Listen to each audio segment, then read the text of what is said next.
Nityanandam, requesting all the Paramashivoham participants to please settle down.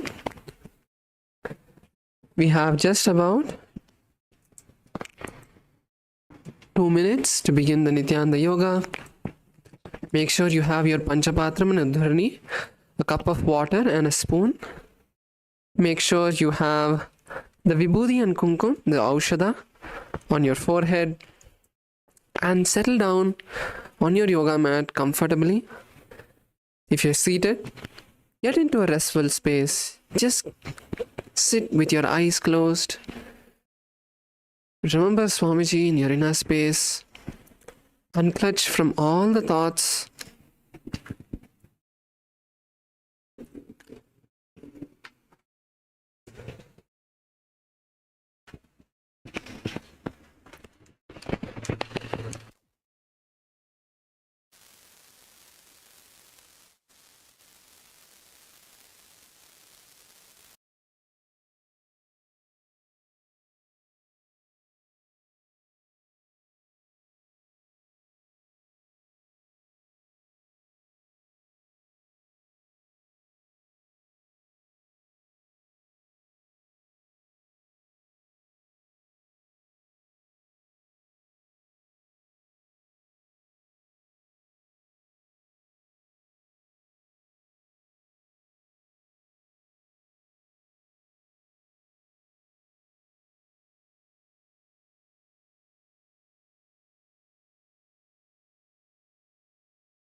Nityanandam.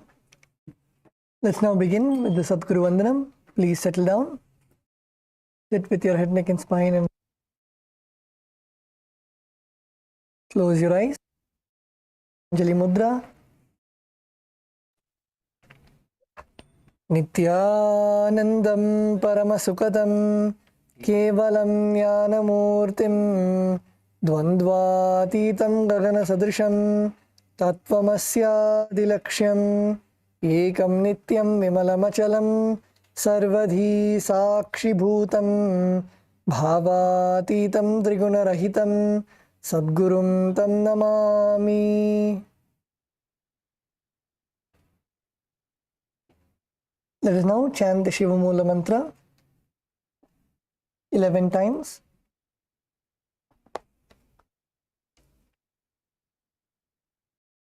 Om Ham Om Shivaya Namah. Om Ham Om Shivaya Namah.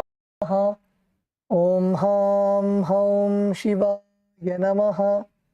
Om Ham Om Shivaya Namah. Om Ham Om Shivaya Namah. Om Ham Om Shivaya Namah. Om Ham Om Shivaya Namah. Om Ham Om Shivaya Namah. Om Ham Om Shivaya Namah. Om Ham Om Shivaya Namah. Om Ham Om Shivaya Namah. Let us begin the Tattvachamanam.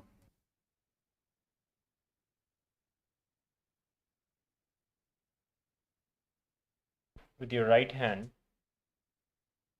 in the Gokarna Mudra, please take 3 sips of water as we chant the following 3 mantras. Om Atmadattvam Shodhayami Svadha. Om Vidyadattvam Shodhayami Svadha. Om Shivadattvam Shodhayami Svadha.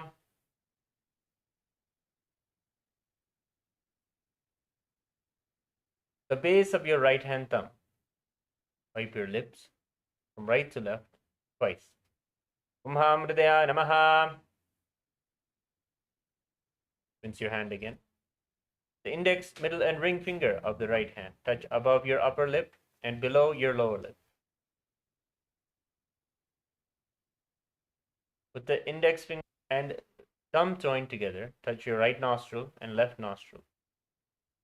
With the ring finger and thumb joined together, touch your right eye, right ear, and left ear. Rinse your hand one more time. Now with the little finger and thumbs joined together, touch your navel, right chest, left chest. With all the tips of your fingers, touch the top of your head, right shoulder, left shoulder, the center of your chest.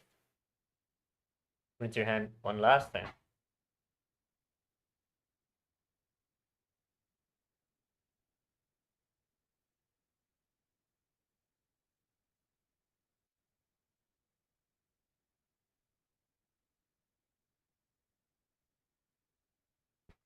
Let us now begin the Sankalpa, the conscious resolution. Please close your eyes. Visualize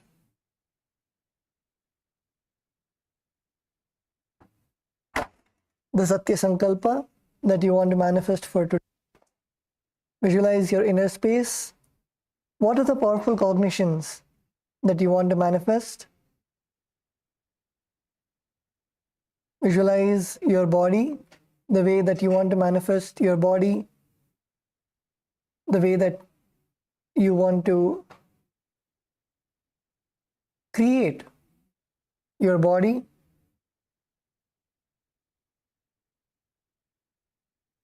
Visualize yourself as a disease-free, completely healthy body. Visualize all of your internal systems working optimally. Visualize all your muscles, your bones, strong in the way that you want to manifest your body.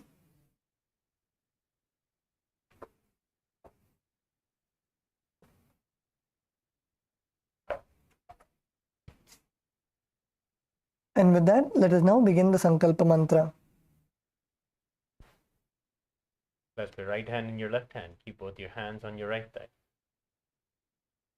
Mamopata samasta duritakshay dvara Bhagavat Shri Nityananda Paramashiva Prityartham Shri Nityanandeshwari Paramashiva Shakti Sameta Shri Nityanandeshwara Paramashiva Prityartham Cha Shubhe Shobhane Muhurte Adya Brahmanaha Vidya Paradhe Shri Shvetavaraha Kalpe Vaivasvatamanvantare Ashtavimchatidame Nitya Yuge Pradame Pade Jambu Dvipe भारतवर्षे भरतखण्डे मेरोः दक्षिणे पार्श्वे शखाब्दे अस्मिन् वर्तमाने व्यवहारिके प्रभवादीनां षष्ट्याः संवत्सराणां मध्ये विश्वावसु नाम संवत्सरे उत्तरायणे लक्ष्मी वेङ्कटेश्वर ऋतौ मेषमासे शुक्लपक्षे षष्ठ्यां शुभतिथौ शुक्रवासरयुक्तायां पुनर्वसु नक्षत्र धृतियोग कौलवकरण एवं गुणविशेषण विशिष्टायाम् अस्यां शुभतिथौ श्री कैलासोन्नत द्वादशान्त श्यामला पीठारूढ़ श्री मीनाक्षी सुंदरेश्वरा भिन्न स्वरूप परशिवपुत्र रत्नकुमार गुरुमन्यतुल्यावतार श्री पार्वती स्तन्यपान लब्ध दिव्य ज्ञान विश्रुत सकल निगमागम सारभूत द्राविड वेद प्रवक्तृ श्रीमत् परमशिव करुणा समधिगत मुक्तामय चतुरश्रयान गीयमान छत्र चामर श्री चिन्नकाहलादि समस्त बिरडावल्यलंकृत ज्ञान विज्ञान चक्रवर्ती सर्वजन संग सद्यो निर्वाण दीक्षा व्ययापवर्ग वर्ष जीमूत परमत कलप केसरी शैव सिद्धांत स्थापनाचार्य श्री राजाधिराज पांड्य महाराज गुरु शपन शाख्यादि महांधकार निवारण ज्ञान भानु वीक्षणा नरारध्वदोच्छेदन पूर्वक श्रीमद् वृषभध्वज स्थापक शैव समय कर्तृ सर्वज्ञ पीठारूढ़ श्री जगद्गुरु श्री ज्ञान संबंध देशिक स्वामी वागीश सुंदर माणिक्य वाचक स्वामी नाम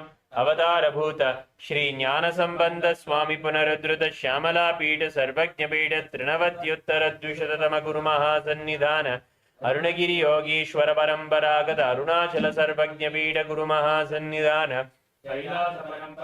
कांची कैलास सर्वज्ञ पीठ त्रयस्त्रिंशदुत्तर द्विशततम गुरु महासन्निधान नित्योत्सव नित्य मंगल नित्य कल्याण नित्य रजित कैलास परंपरागत आदि कैलास नित्यानंद पीठ महासंस्थान महासिंहासन पीठ कर्तृ साक्षात् श्री परमशिव समुद्भूत कैलास परंपरागत वैवस्वत मनु इक्ष्वाकु हरिश्चंद्र भगीरथ श्रीरामचंद्र शूरसेन इत्याद्यनवच्छिन्न सार्वभौम चक्रवर्ती परंपरागत चतुष्षष्टि योगिनी मंडित चतुष्षष्टि संप्रदाय प्रवर्तक मनुधर्म शासन सूर्यवंश प्राप्त सर्वज्ञ पीठ सुरांगी साम्राज्य मूर्धाभिषिक्त चूड़ामणे साक्षात् श्री परमशिव समुद्भूत कपिल महागुरु पुनरुद्धृत महानिर्वाणी पीठ अष्टोत्तर सहस्र श्री महामंडलेश्वर साक्षात् श्री परमशिव समुद्भूत श्री महागणपति समारंभ अनवच्छिन्न पीठाधीश्वर गुरु परंपरा प्राप्त अटल पीठ अष्टोत्तर सहस्र श्री अटल पीठाधीश्वर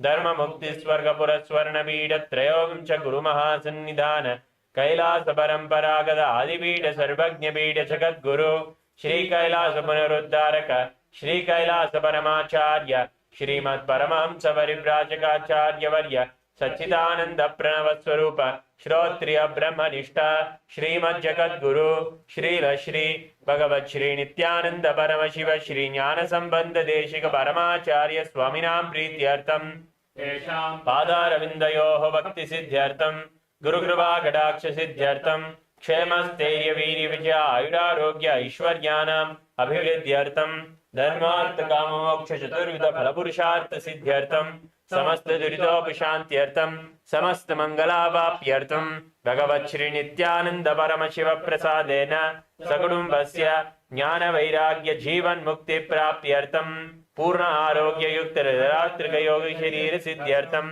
परमशिव शक्ति आविष्करणार्थम नित्यानंद योगाभ्यासं करिष्ये। ओम अभोपस्पृश्य wash your right hand with the udharani of water.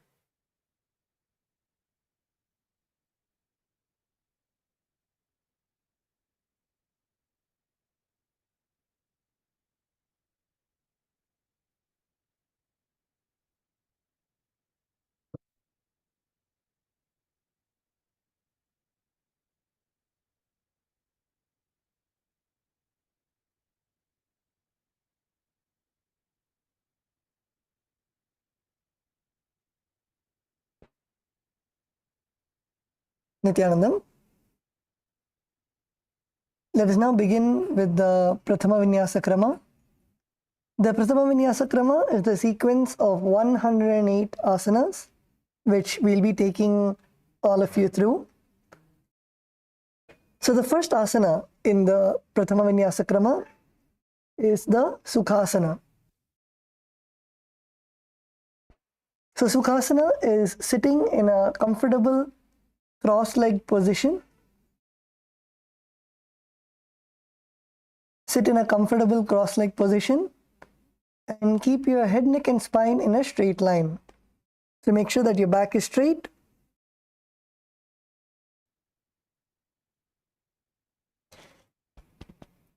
In this asana, the mudra that we are going to perform is the Bindu mudra. So bring your index finger and thumb joined together and stretch out your other three fingers.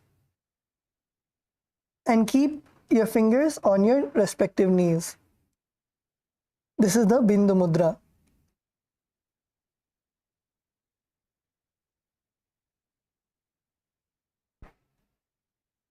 In this asana, visualize Bhagavan Paramashiva in your inner space. Close your eyes. Visualize Bhagavan Paramashiva in your inner space.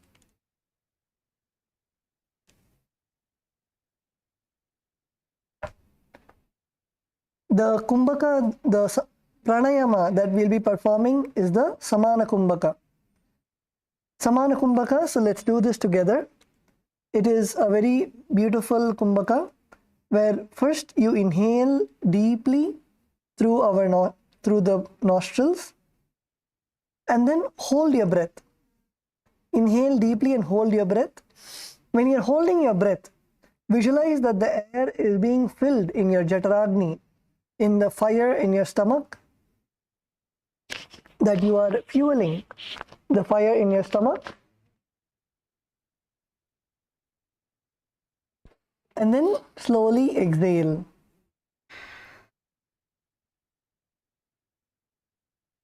Inhale deeply, as deeply as you can. Hold your breath. Visualize the vayu, the air going to your jataragni, the fire in your stomach. Hold as long as possible. And then exhale. Let's do it one more time. Inhale deeply. Hold your breath. Visualize the prana, the vayu going to your jataragni, the fire in your stomach. Hold as long as possible. And then exhale.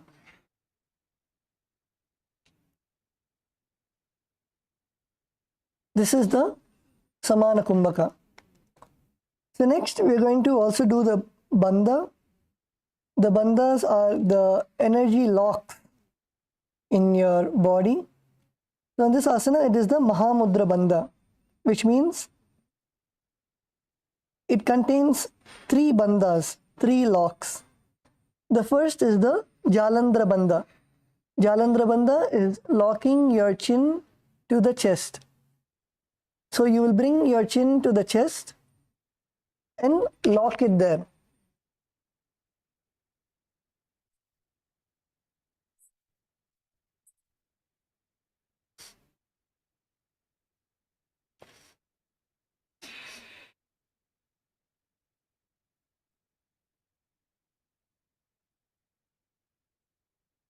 Okay.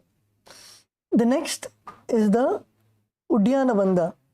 Uddiyana Bandha is locking your stomach in and up. So exhale completely. Completely exhale. And now try to pull your stomach as inside as possible.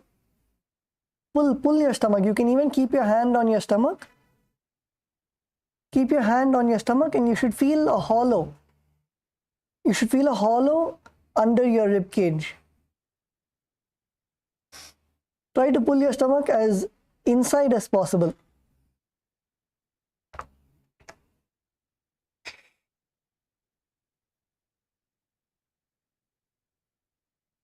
Yes, Kailasa LA, Jaredaya. Jaredaya, pull your stomach more inside. Literally your ribs should be shown. Yes, good.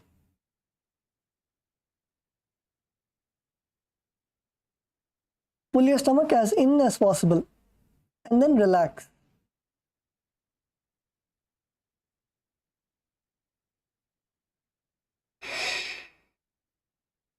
Okay, wonderful. Next is the Moola Bandha. Moola Bandha is locking your perineum. So contract your whole perineal region and lock your perineal region. So let's do all these 3 bandhas together. First, bring your chin to the chest. Lock your chin to your chest. Second, pull your stomach in and up. Pull your stomach as in as possible.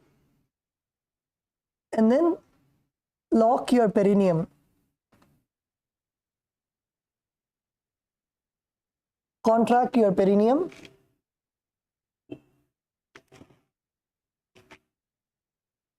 So this is the bandha that we'll be performing in this asana.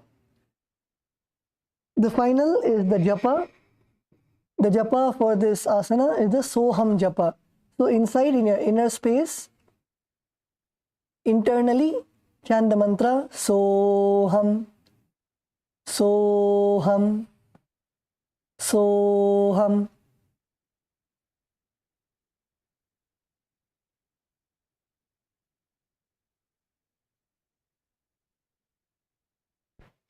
तत्सुखासनमित्युक्तम् अशक्तस्तत्समाचरेत् आसनं विजितं येन जितं तेन जगत्त्रयम्.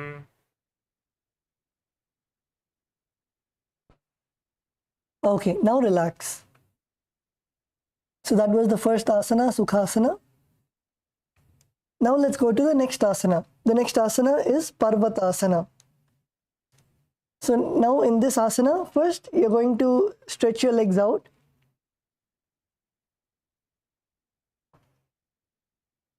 And we're going to first come into Padmasana. So bring your left leg on your right thigh. And then bring your right leg on your left thigh. Let's get into Padmasana.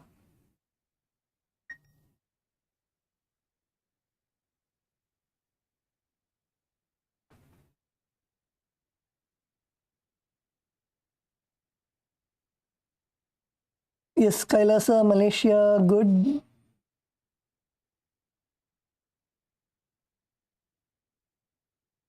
Kailasa, LA, female team, good.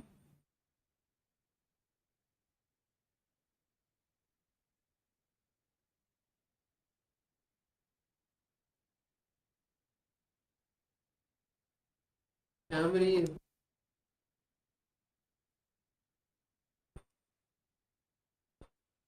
Yes, Kailasa, LA, Camry Aya. Camry Aya, are you able to put your leg on top of your thigh? Your other leg.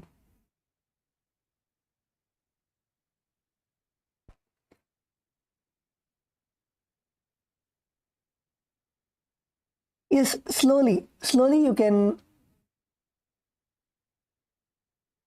If it's not flexible, you can first take your legs and hug your legs towards your chest. If you want to loosen up your thighs, you can take your legs and hug your legs to your chest so you can open up your thighs. Who all are not able to perform Padmasana, you can first loosen up your thighs.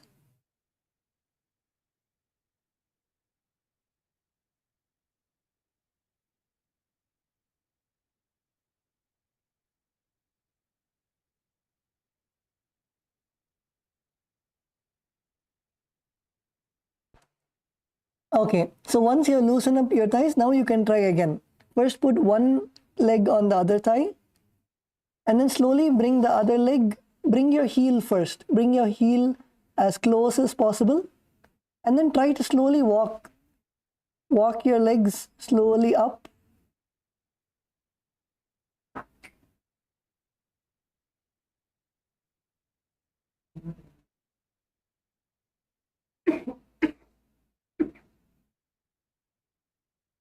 Yes, Camry, yeah, good.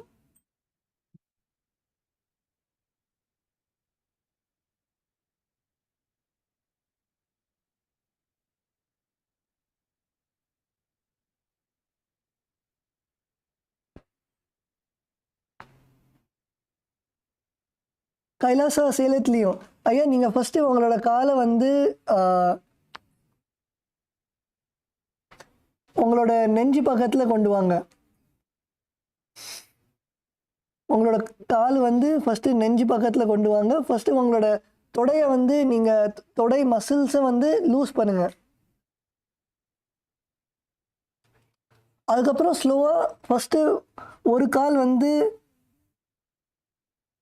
மேலே போடுங்க. அதுக்கப்புறம் இன்னொரு கால் வந்து ஸ்லோவாக மேலே போடுங்க.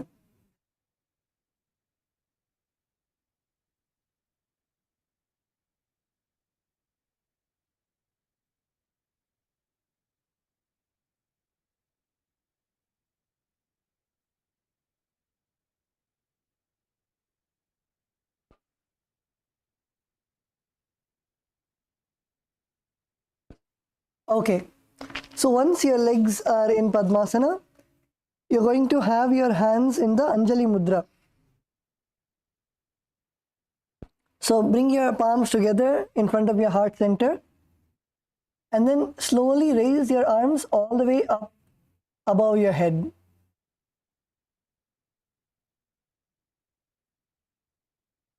Let your arms be parallel to your ears and raise your arms all the way up above your head.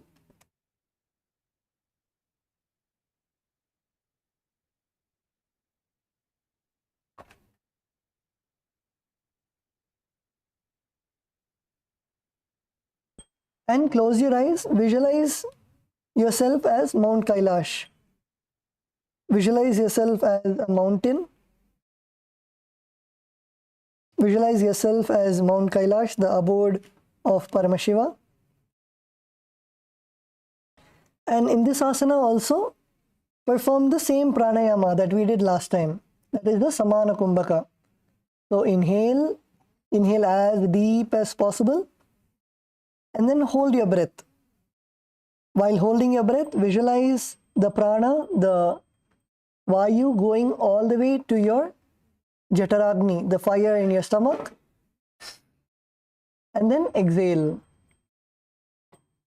Inhale, visualize the air going to your Jataragni, the fire in your stomach. And then exhale.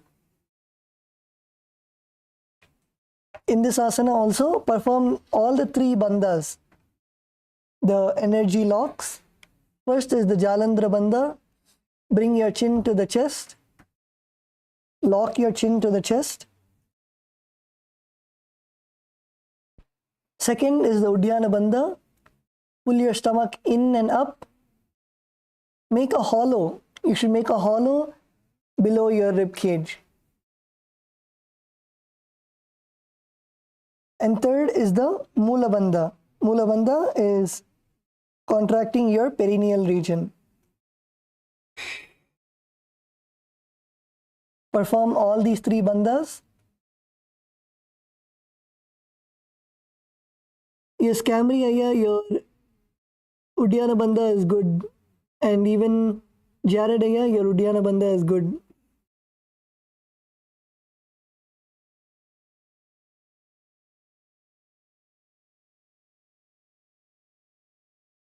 Arvindaya, if it's not too cold, you can remove your upper cloth.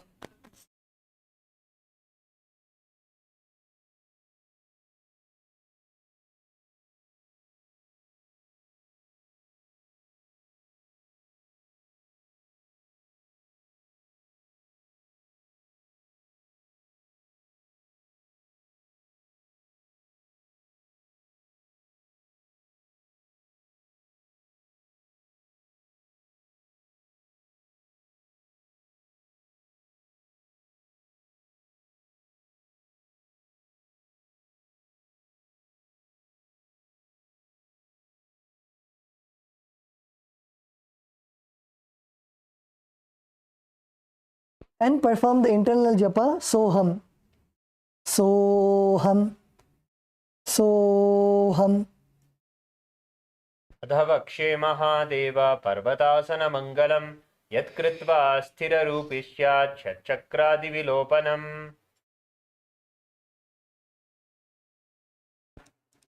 Okay, now relax. Bring your hands down. And now you can release your legs from Padmasana. How many of you were able to put Padmasana finally? Can you raise your hands? How many of you were able to sit in Padmasana?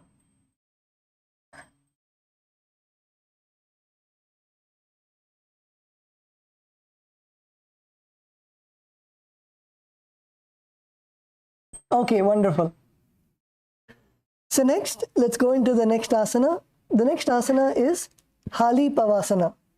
So now you're going to, from a seated posture, you're going to stretch your legs out in front of you and bring the soles of your feet together. So your legs would be like in a diamond shape. Bring the soles of your feet together. And now you're going to inhale And when you exhale, bend as forward and down as much as you can. Bend forward and down. Try to touch your forehead to the ground, or try to touch your head to your heels. Bend down as much as possible, and even if you're not able to bend down, go halfway and stay there. Go halfway and stay there and slowly breathe. Inhale deeply and exhale. When you exhale, go a little more down. Inhale and exhale, go a little more down. Stay in the asana. Stay in the asana and breathe as much as possible.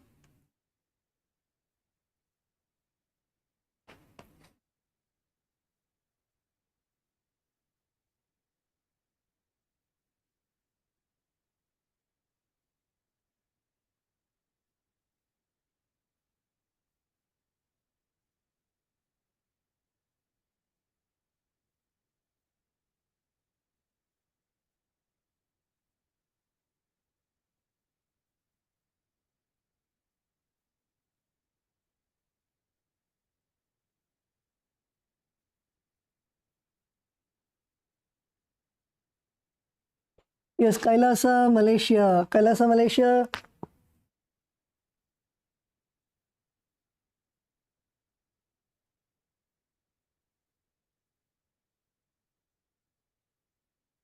Kailasa, Malaysia, yes. Continue to be in the asana. Few of you are doing, few of you are not doing, but stay in the asana. Stay in the asana, and slowly you can even push your upper body up and down. You can push your upper body up and down. So slowly your muscles loosen up.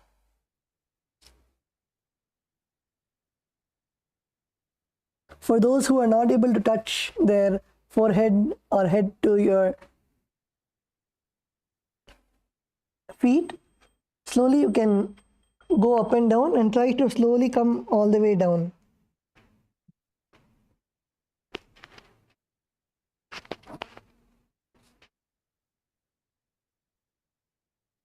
Kailasa LA female team, good.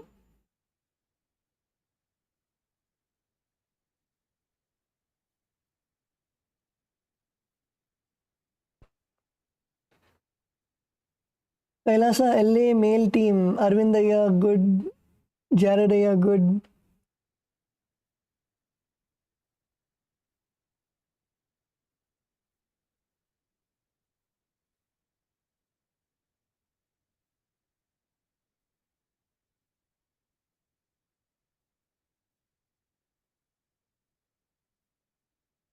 Saramaya, Kailasa LA Saramaya, maybe you can slowly go and help Camry Aya to, you can slowly push his back.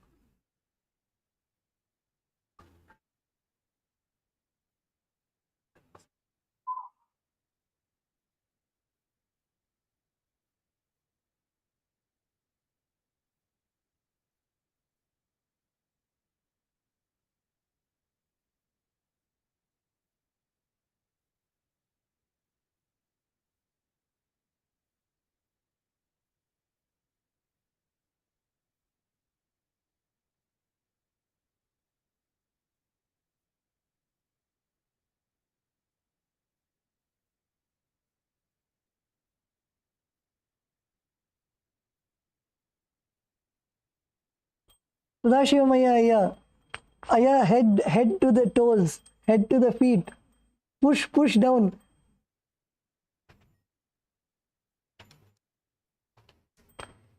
Okay, so in this asana, visualize Swamiji in your inner space.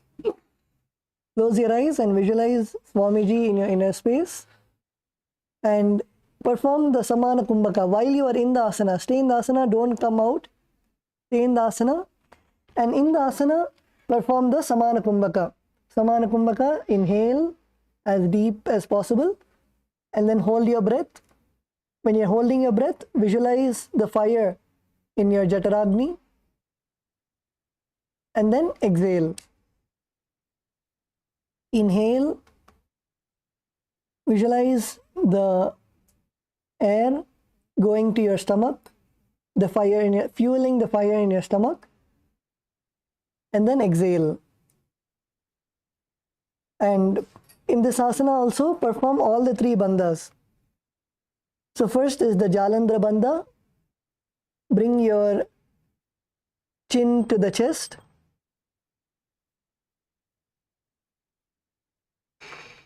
Second is Uddiyana bandha. Pull your stomach in and up. Actually, if you pull your stomach in, you'll be able to go more down.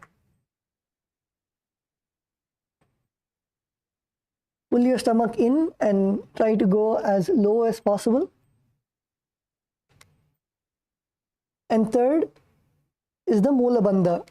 Contract your perineum.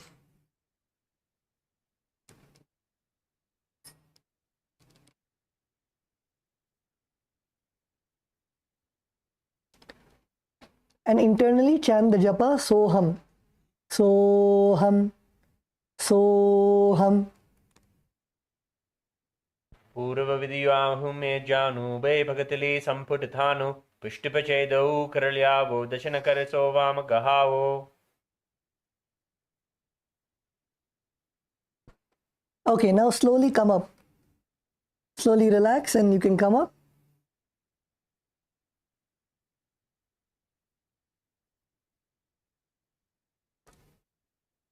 Now continue to have your legs in the same position. Keep the soles of your feet in front of you. The next asana is Nagi pavasana. So in this asana,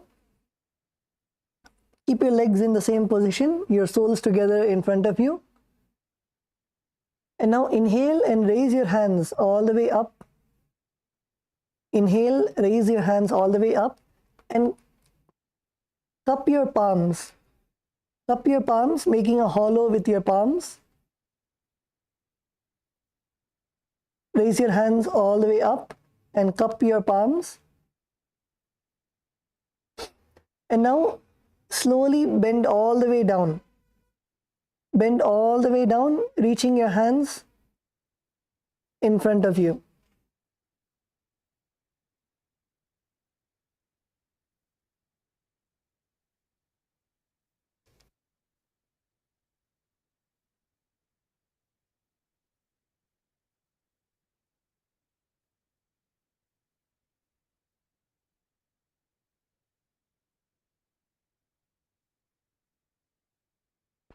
Stretch your hands all the way in front of you and bring your forehead to your feet. Bring your forehead all the way down, touching your feet.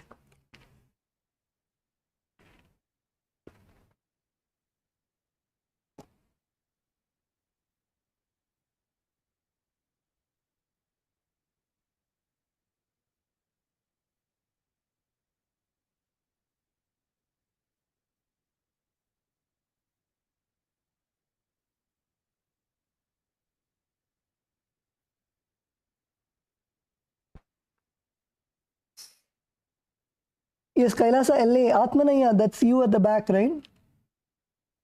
Yes, Saramaya, nicely push Atmanaya. Atmanaya, Sadashivamaya and all. This should be easy for them.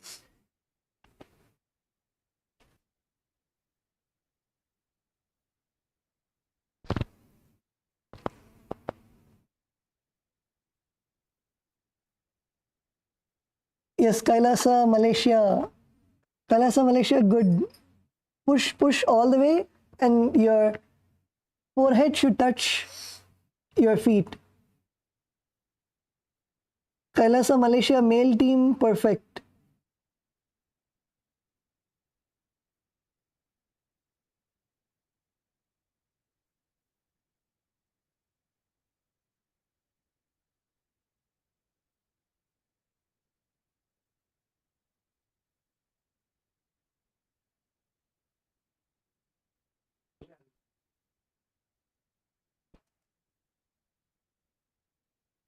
Okay, so in this asana, visualize yourself as a snake.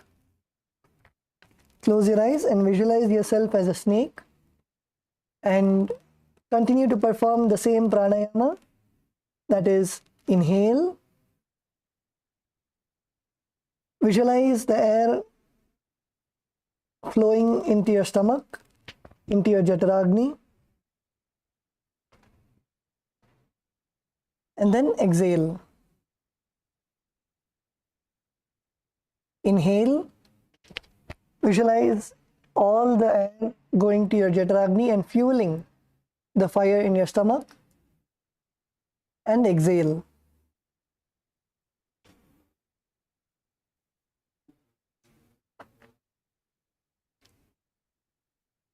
And in this asana also, we are going to be performing all the 3 bandhas together. So the first is Jalandhara Bandha. Put your chin to your chest. Lock your chin to the chest.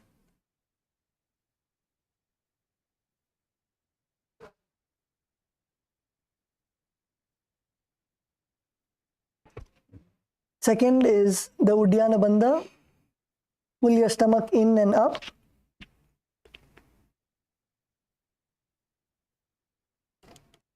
And third is the Moola Bandha. Contract your perineum.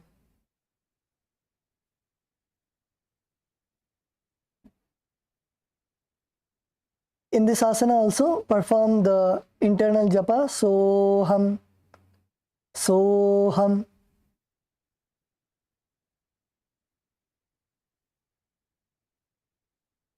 पूर्व विधि परि आगानी छे होई कलहूनि फनास्यो लगाए हाथ आगाने धरती लगावे पसार दो वो हाथ की अंजुली करे.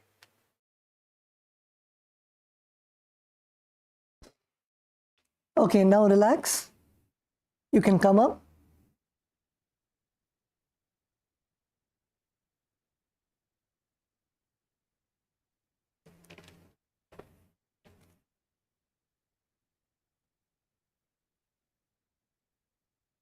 Okay, so let's now go to the next asana. The next asana is Kokilasana. So first, stretch your legs in front of you.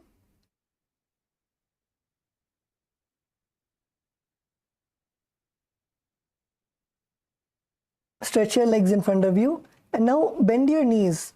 Bend your knees, and now you're going to place your hands in the Prana Mudra. Prana Mudra is stretching your index and middle finger out and holding your little finger and ring finger with your thumb. This is the Prana Mudra.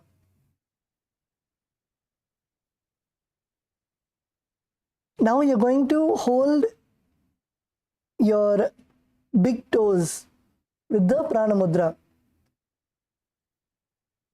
Hold your big toes with the Prana Mudra.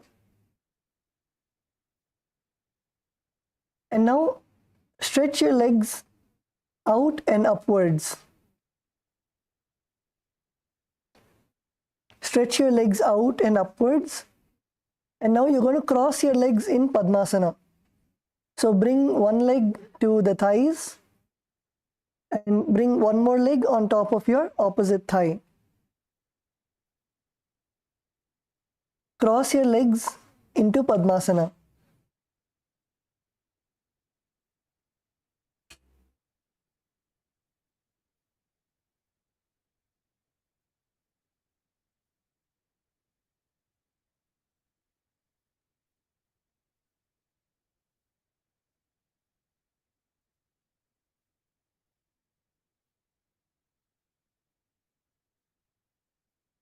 Cross your legs into Padmasana and hold your legs. Don't remove your hand from the legs. Cross your legs.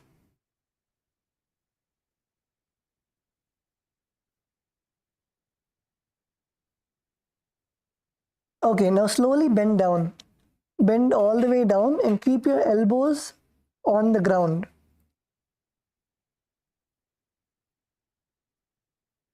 Continue to hold on to your feet. Don't leave your feet. Continue to hold on to your feet, but bend down. Bend all the way down so that your elbows are touching the ground.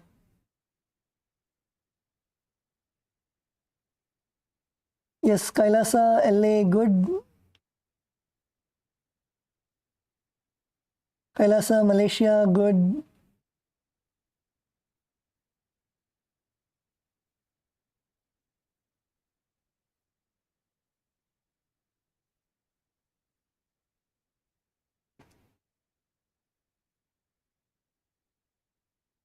Kailasa Salem ஐயா பத்மாசனா போடுங்க.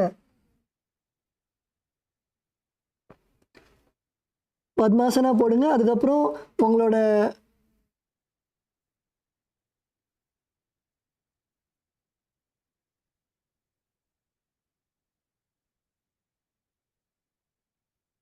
நீங்கள் வந்து உங்களோட கையால் வந்து உங்களோட கட்டை விரலில் பிடிச்சிக்கோங்க. அதுக்கப்புறம் உங்களோட முழங்கால் வந்து தரையில் இருக்கணும்.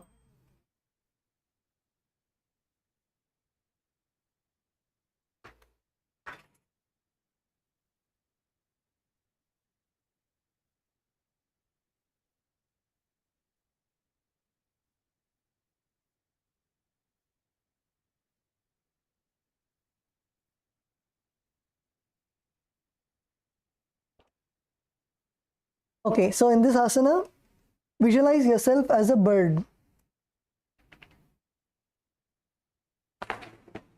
Visualize yourself as a bird and perform the Samana Kumbhaka. That is, inhale as deep as possible. Visualize the air, the prana going to your Chaturagni, the fire in your stomach, and then exhale. In this asana, you'll be performing all the 3 bandhas. The first is the Jalandhara bandha. Put your chin to the chest. Second is Uddiyana bandha. Pull your stomach in and up.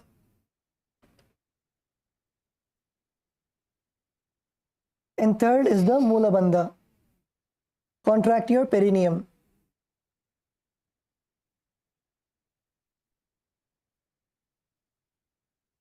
And perform the internal japa. Soham, Soham. यथासनं वक्ष्ये येन सिद्धो भवेन्नरः अकस्मात् वायुसञ्चारं कोकिलाख्यासनेन च.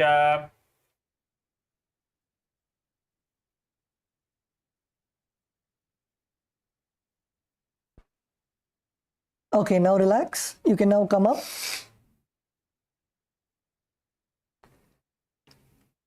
The next asana is Nati asana.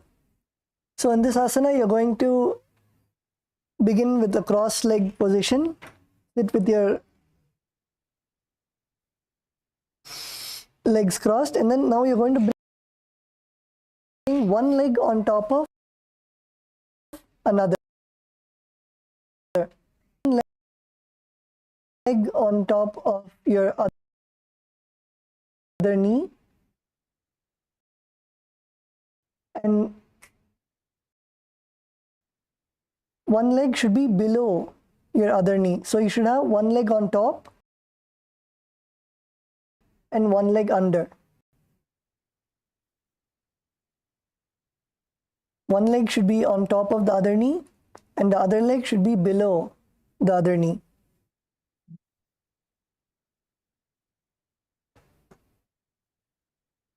And now hold your opposite elbows with your hands. Hold on to your opposite elbows. And now you're going to rotate your arms in a circle all the way. So start from your navel center and bring your arms all the way up to your forehead and bring it all the way down. And rotate make as big circles as you can with your hands. Rotate your arms, make nice and big circles.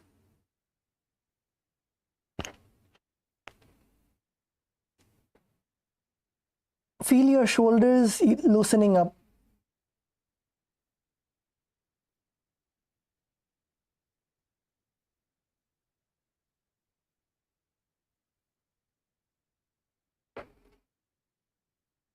In this asana, visualize Swamiji in your inner space.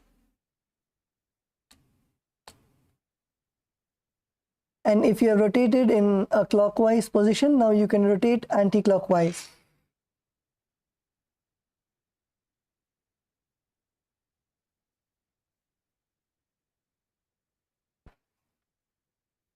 Again, in this asana, continue while you are doing this.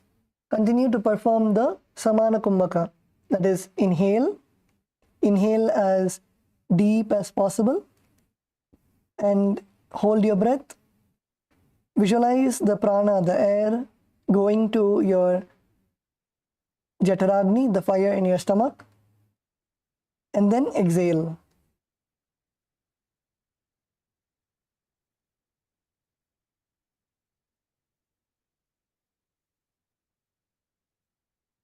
And in this asana also, we'll be performing all the three bandhas. So the first is Jalandhara Bandha. Bring your chin to the chest. Second is Uddiyana Bandha. Pull your stomach in and up.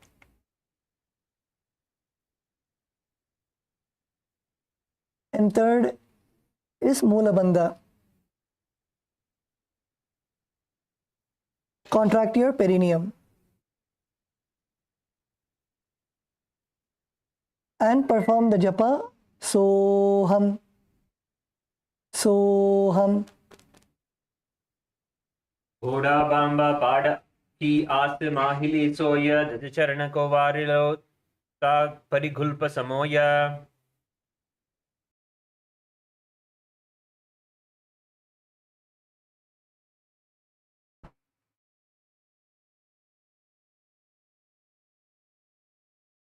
Okay, now relax.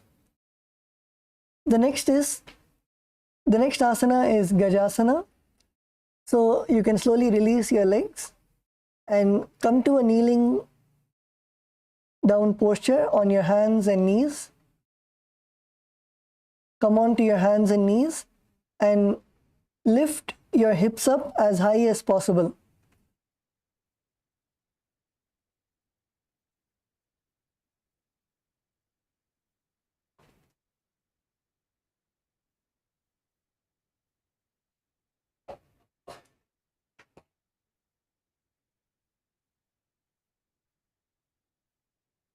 Lift your hips up as high as possible and press your hands onto the ground.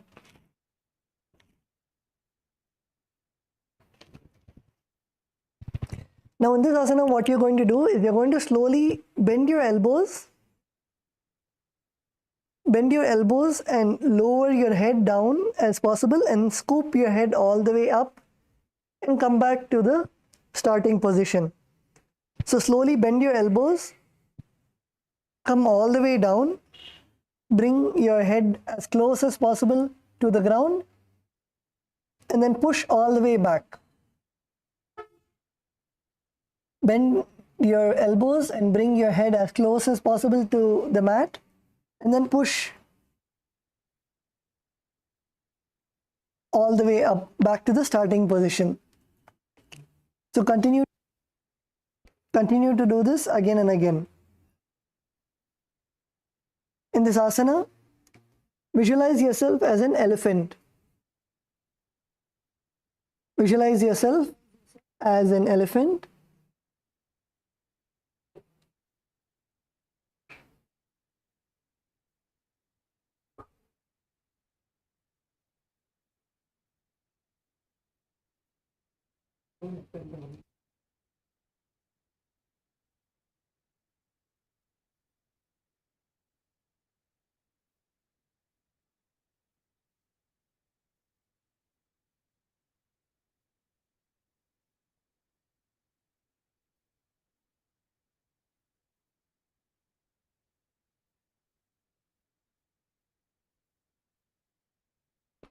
In this asana, perform the Samana Kumbhaka, that is inhale,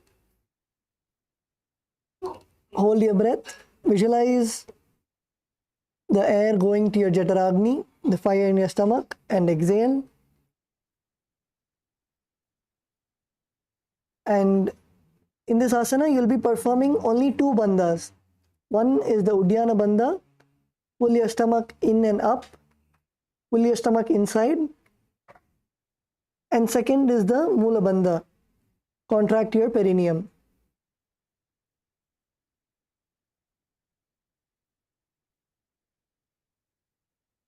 And perform the internal japa, Soham, Soham.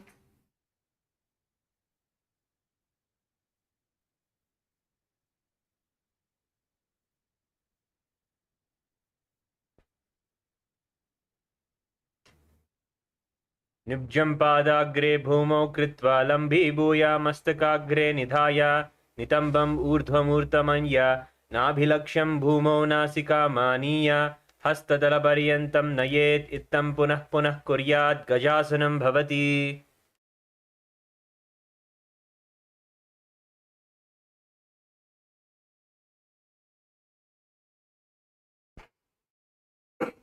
Okay, now relax.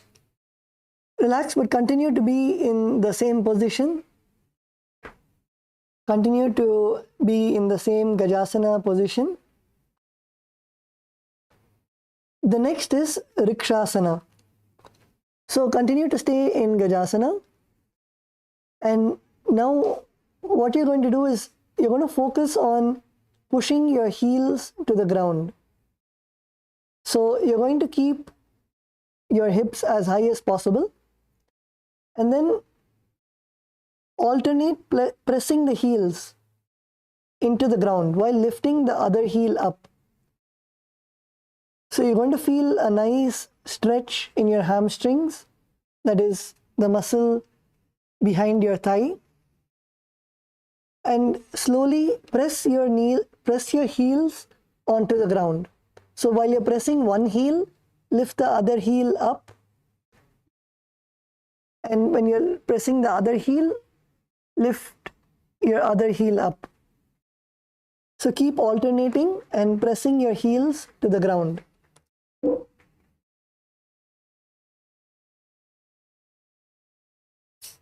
Yes, Kailasa, Salem, நல்லா பண்றீங்க.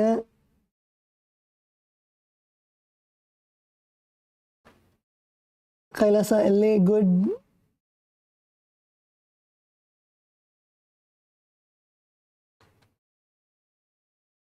Kailasa, LA, female team. Ma, few of you are not doing. Come on, come to the asana.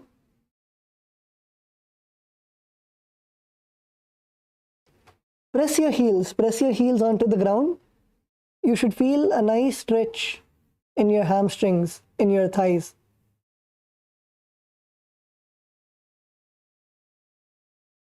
Kailasa, LA, male team, good.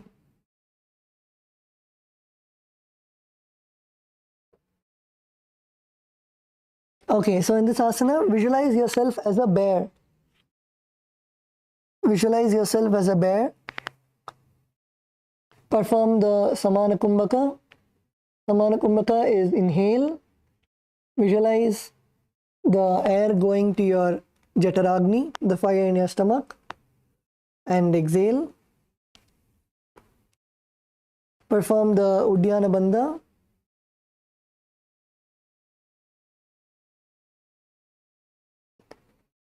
Uddiyana Bandha is pulling your stomach inside. That is the bandha that you would need to perform. Pull your stomach while you are doing the asana. Pull your stomach inside.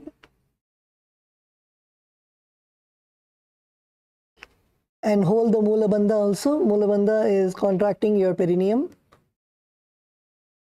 And the japa, internal japa, Soham, Soham.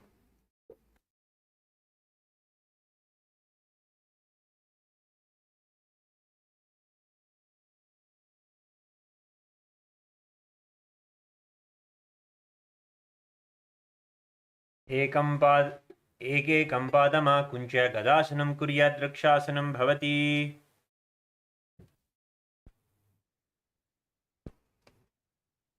Okay, now relax. Everyone can relax now, and let's all come to a standing position. Let's all stand up now.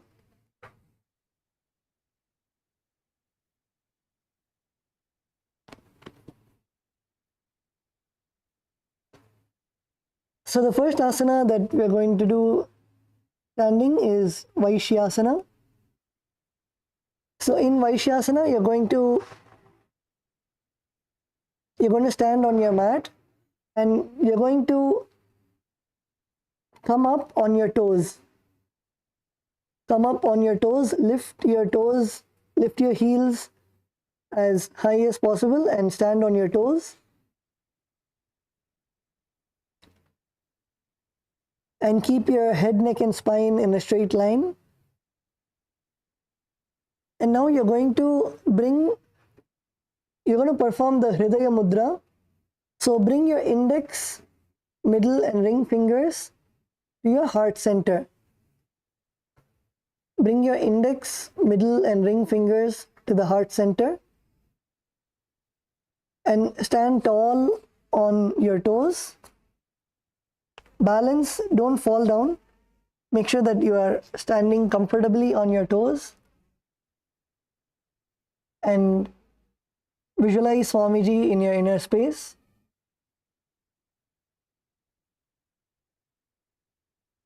Perform the Samana Kumbhaka, that is inhale. Inhale deeply. Hold your breath and visualize the air going to your Jataragni, the fire in your stomach. And then exhale. In this asana also, while you are standing, you're going to perform the Uddiyana Bandha. Uddiyana Bandha is pulling your stomach in and up.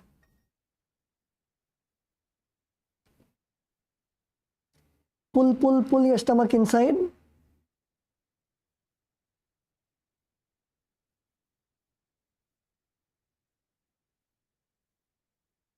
And perform the Mula Bandha, contracting your perineum.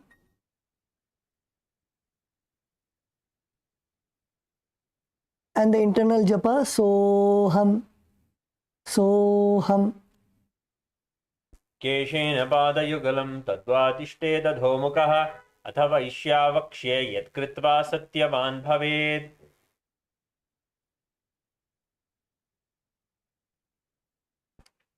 Okay, now relax.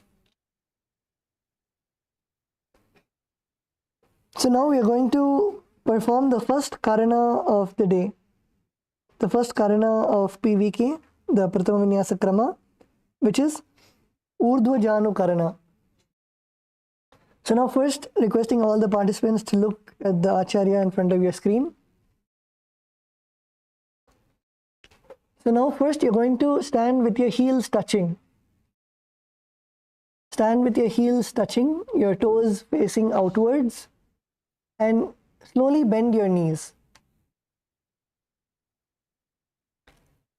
Now you're going to keep both your hands on your chest level, your heart level. And first with the right hand and right leg, you're going to lift your right hand and right leg together and go all the way from in to outside your body and come back to the same position. Lift the knee towards the center of your body and then raise it up and back across the body and then back to the original position. And then simultaneously, as your leg goes, you're going to follow your leg with your respective hands. And then repeat on the other side.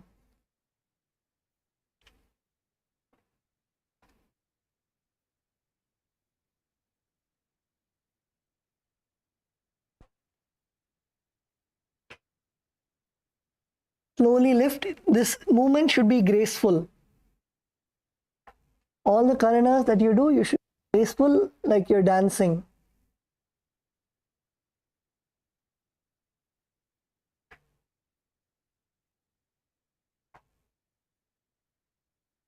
Slowly lift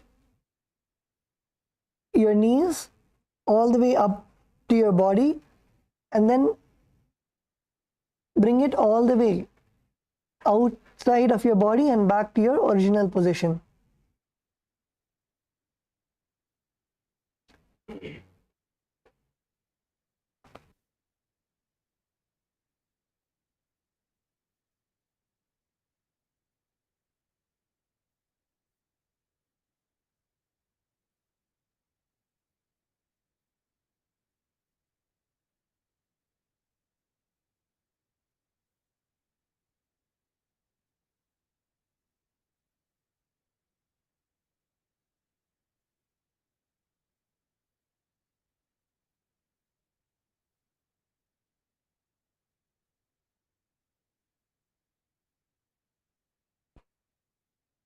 Okay, now relax.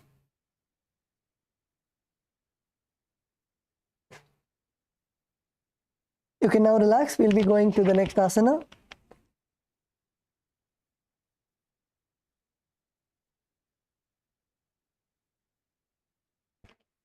Okay, so the next asana is Balalingasana. So in Balalingasana, continue to remain in a standing position. And now you're going to first perform the Sarvavashankari Mudra.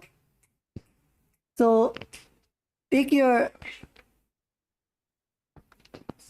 hands together and you're going to interlace your fingers facing inwards. Interlace your fingers, but make sure that your fingers are facing inwards. So only your knuckles should be outside. All your fingers should be inside of your palms.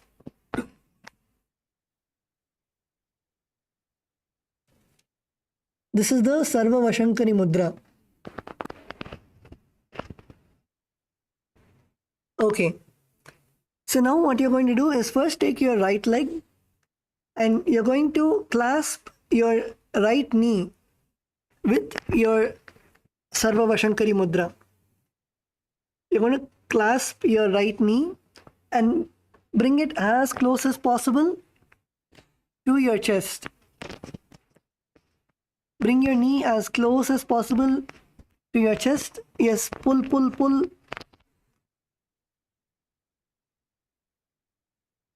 And you should stand straight. You should not go to your knee. You should bring your knee towards you. So you should stand completely straight and you should pull your knee all the way close to you.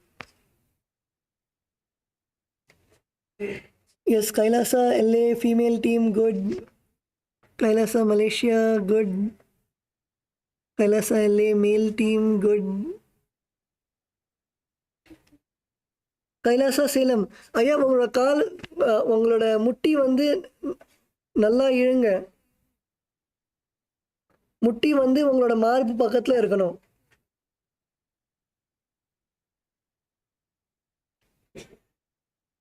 உங்களோட நெஞ்சு பக்கத்துல நீங்க கொண்டு வரணும்.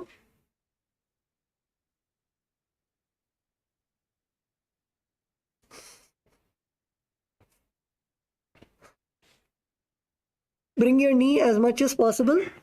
In this asana, visualize yourself caressing a baby.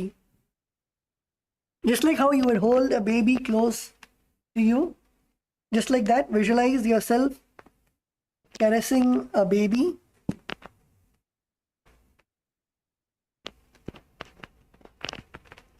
Perform the Samana Kumbhaka. That is, inhale. Visualize the air going to your Jataragni, the fire in your stomach. And exhale and make sure that you balance. Make sure that you're balancing. If you need to balance, look at a point, look at a fixed point in front of you. Either it can be on your yoga mat or it can be at a point in the wall in front of you. Fix your gaze. Because when you fix your gaze, you will see that automatically your thoughts per second reduces. So you will not be distracted at all.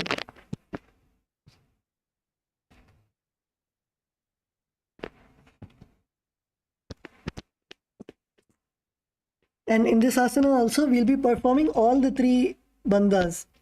So the first is the Jalandhara bandha. Bring your chin to the chest. Second is Uddiyana bandha. Pull your stomach in and up. And third is Moola bandha. Contract your perineum.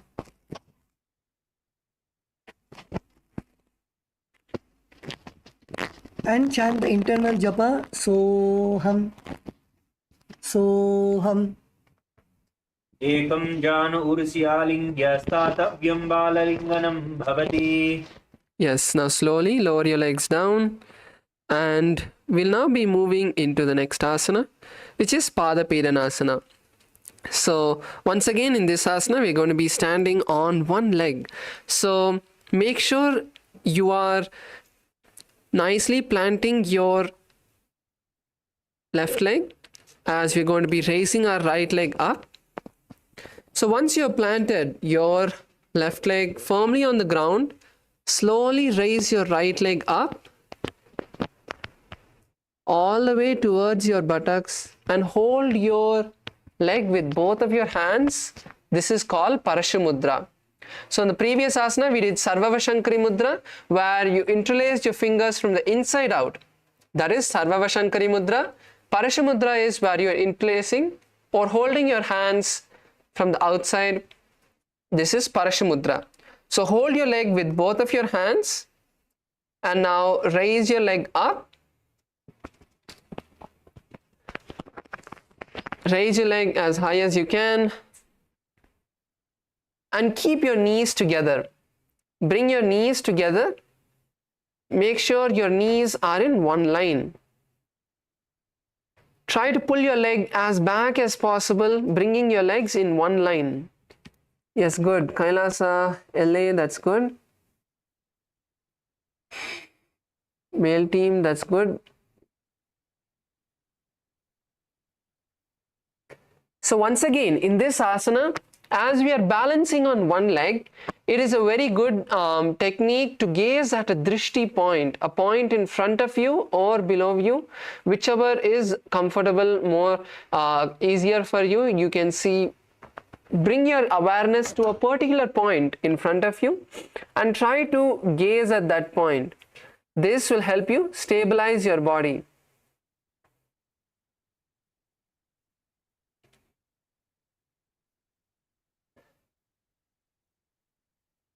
Now moving into the components of the asana, we first have the pranayama, which is the samana pranayama.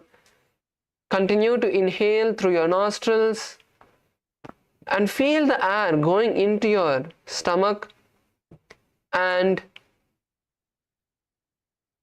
the heat of your jataragni, the gastric fire, increasing. Next is the bandhas. So for this asana, we're once again going to be performing the Mahamudra Bandha. So inhale through your nostrils, lock your chin to your chest, tighten the perineum in the Mula Bandha. And now when you can't hold on to your breath anymore, slowly exhale through the nostrils and pull your stomach in and up as well into Uddiyana Bandha. So this is how we'll perform the Bandha and the Pranayama together. In your inner space, you're going to be chanting the japa Om Nityananda Paramashivoham. Come on, let's balance.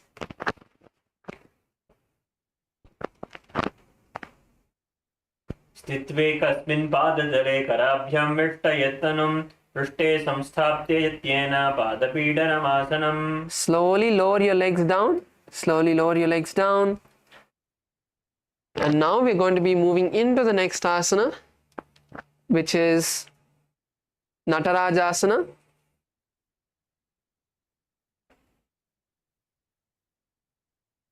So in Natarajasana, we're going to be holding the same leg, so as we were performing on the right side. So nicely plant your left leg on the ground. Once again, now raise your right leg up and hold the foot from the inside with your right hand. So raise your right leg up, hold your right leg with your right hand from the inside. And now you're going to stretch your left hand forward and touch your index and thumb together in the Bindu Mudra. Slowly lean forward, keep the balance, lean forward, slowly lean forward, keep the balance. And this is Natarajasana. This is the asana. Now in this asana, we are going to Focus on balancing.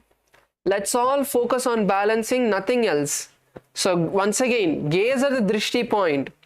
That's good, Jaredaya, that's good. Kailasa Kashi, male side, that's good, Aya. Yes, Kailasa Salem, nalla pandringa. Male side, nalla pandringa. Female side, nalla pandringa. அப்படியே balance பண்ண try பண்ணுங்க. அங்கேயே balance பண்ண try பண்ணுங்க. Yes, good. Kailasa, Malaysia. That's good. Male team. So in this asana, we are going to visualize Lord Nataraja in our inner space and internally chant the japa Shivoham.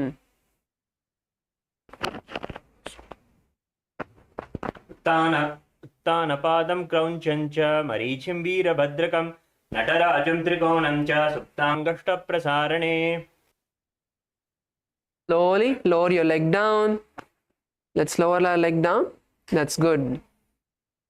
So now we are going to be moving into the next asana, which is the same 3 asanas on the left side, left leg. So last time we did on the right leg. This time we are going to be performing on the left leg. So now let's firmly plant our right leg on the ground.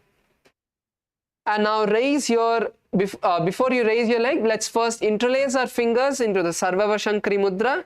Interlace your fingers from the inside out. And now raise your knee up, raise your left knee up, and bring yourself to a gaze at a drishti point. Bring your awareness at a drishti point so that you keep your balance. And try to pull your leg as close to you as possible. Bring your left leg as close to your chest as possible. So don't hold the knee itself. Don't hold the knee itself. Hold slightly under the knee. So if your hand is slightly under your knee, you'll be able to pull your leg even more closer. So keep the balance. Raise your legs as high as you can. Yes, good. Kailasa, Malaysia, male team, that's good. Kailasa, Salem, நல்லா பண்ணிட்டு இருக்கீங்க. அங்கேயே இருங்க. காலை கீழே கொண்டு வராதீங்க. அங்கேயே கொஞ்ச நேரம் நம்ம பேலன்ஸ் பண்ணலாம். இன்னும் சில நிமிஷம் தான். அங்கேயே பேலன்ஸ் பண்ணுங்க. Continue to balance there. Just a few more moments. So in this asana, we are going to be once again performing the Samana Kumbhaka. Inhale through your nostrils, hold your breath comfortably, and feel the air going into your navel center, into your stomach, and increasing the Jataragni of your breath, of your stomach, and then exhale slowly. And as we perform this pranayama, we are going to be performing the bandhas as well. The first 2 bandhas, as after we inhale, will be the Jalandhara bandha. So inhale, lock your chin to your chest, tighten your perineal muscles, and once you exhale, pull your stomach in and up. Visualize yourself holding a baby in your inner space, and let's chant the japa Soham. Ekam janursialingya statavyam balalinganam bhavati. Slowly lower your leg down. Let's lower our leg down. Relax. The next asana is Padapidanasana. So now in Padapidanasana, now let's firmly plant our right leg once again and raise your left leg up and hold it with both of your hands. Bring your leg all the way close to you. Now make sure your knees are in one line. Bring both of your knees close together. Once again, let's balance over here. Let's keep the balance.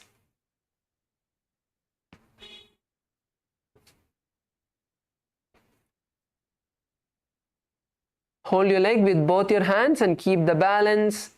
Continue to perform the Samana Kumbhaka. As you inhale through your nostrils, hold the breath comfortably. Feel the prana, feel the air going all the way to your navel center, increasing the Jataragni. Feel the heat radiating from your stomach region, and then exhale through the nostrils. Once again, for this asana, we are going to be performing the Mahamudra Bandha. So, inhale, lock your chin to the chest in Jalandhara Bandha, tighten the perineal muscles.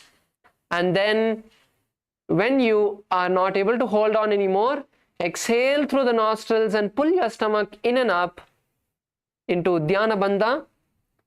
Internally, let's visualize Swamiji in our inner space and chant the japa Om Soham. स्थित्वे कस्मिन् पादतले कराभ्यां व्यष्टयत्तनं पृष्ठे संस्थाप्य यत्येन पादपीडनमासनम्. Yes, slowly lower your leg down. Let's relax. Lower your leg down. Yes. So now we are going to be moving into the next asana. Next asana is Natarajasana. Now once again, let's firmly plant our right leg on the ground, and now raise your left leg up and hold your left leg from the inside with your left hand, and then slowly stretch the right hand forward. Place your right hand in the Bindu Mudra, touching the index and thumb fingers together. Keep your hand stretched, keep the elbow straight, and slowly lower your chest down. Lean forward and slowly raise your left leg as high as you can. Make sure you balance. Keep the balance. Keep your balance. Come on, let's get into the asana. Yes, good. Kailasa, LA, that's good. All of you are performing well. Come on. Kailasa, Malaysia, female team. Let's all get into the asana. Yes, that's good. So in this asana, we are going to visualize Lord Nataraja in arena space. Let's balance here. Continue to breathe through your nostrils nice and deeply in the Samana Kumbhaka. Continue to keep your balance and chant the japa internally of Soham. उत्तानपादं क्रौञ्चं च मरीचिं वीरभद्रकं नटराजं त्रिकोणं च सुप्ताङ्गष्टप्रसारणे. Yes, that's good. That's good. Slowly lower your legs down. Good. All of us did well. Now we are moving into the next karana of the Pratama Vinyasa Krama, which is the Ardharechita Karana. So in the Ardharechita Karana, now once again let's first bring our legs into the Arimandi position, which is the half squatting pose. So bring your heels together. First bring your heels together and then bend your knees. Slightly bend your knees and bring your hands to the heart center, elbows to shoulder level. And now we are going to cross our right leg behind the left leg and the toes on the ground. Right leg behind the left leg and toes pointing to the ground. Now let's make a pendulum motion with our right hand. So bring your right hand to the nose, swing your right hand all the way to the side, almost to the shoulder level, and then bring it back and touch your nostrils.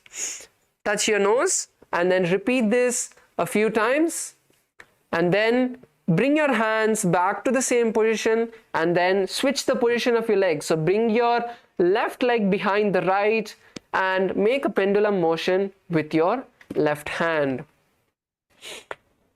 Yes, you can relax now once you have performed on both sides.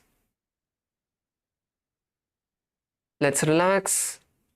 And now we are going to be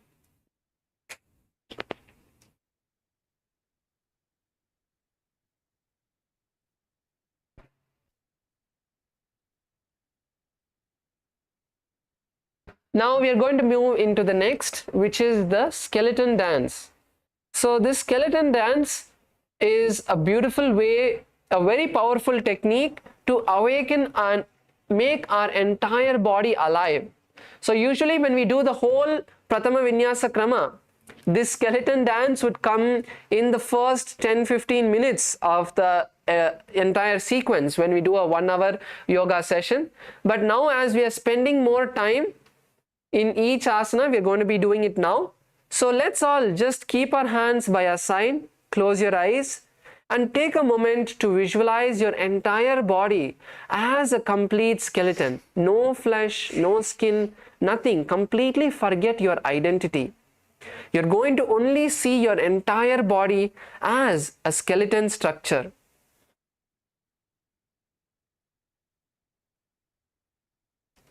Now, focus on moving every part of your body which you can move, like your fingers, your toes, your ankle, your wrist. Move every part of your body, your shoulders, your elbows, your hip, your neck, your head. Start moving every part of your body for the first few moments now. Focus on moving every part of your body. And slowly increase the intensity and the speed of moving your body. Don't have any particular pattern in the way you're moving your body. We're going to be doing this for a few minutes. Let's start shaking our body intensely as you can.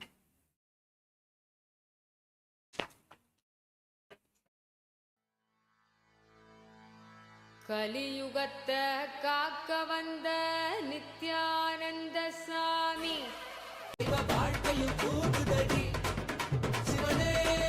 Now move your body intensely in every direction. Move your legs, move your hands, move your elbows, move your neck. Don't have a pattern in the way you're moving your body. Go wild. However you want to dance, however you want to move your body intensely. Drop all of the laziness, tiredness. You're feeling shy, you don't want to dance, you're feeling stiff. Drop everything. Let's take this few minutes to just relax, open up our body, and completely awaken, activate all of the parts of our body.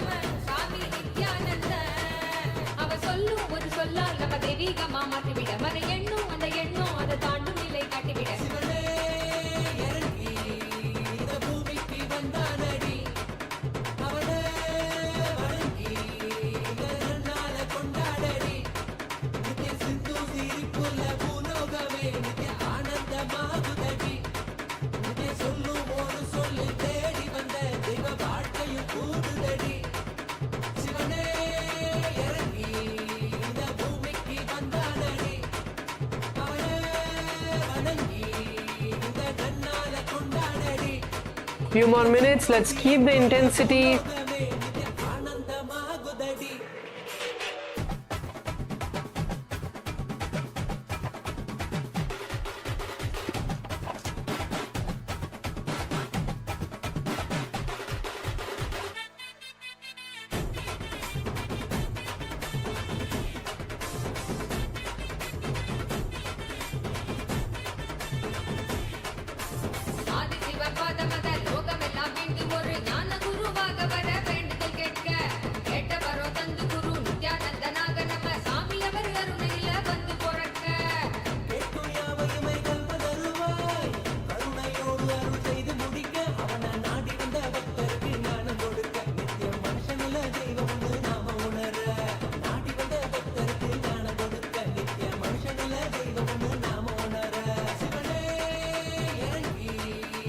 Last few moments.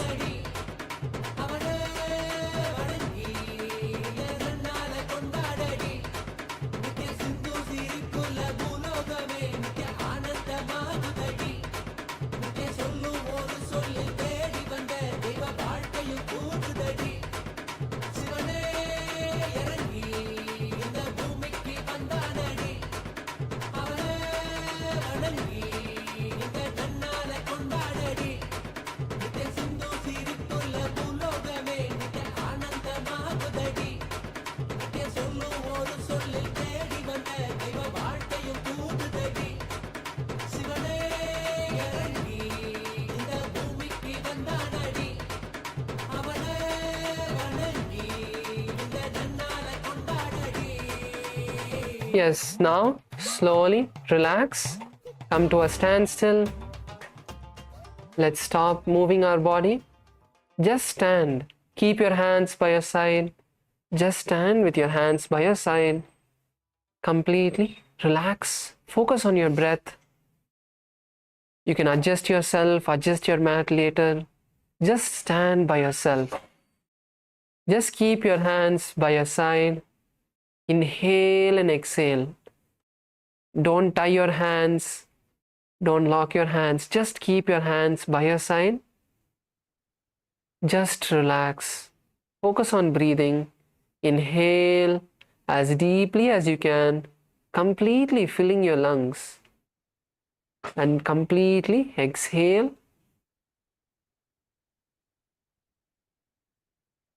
Inhale as deeply as you can and completely exhale.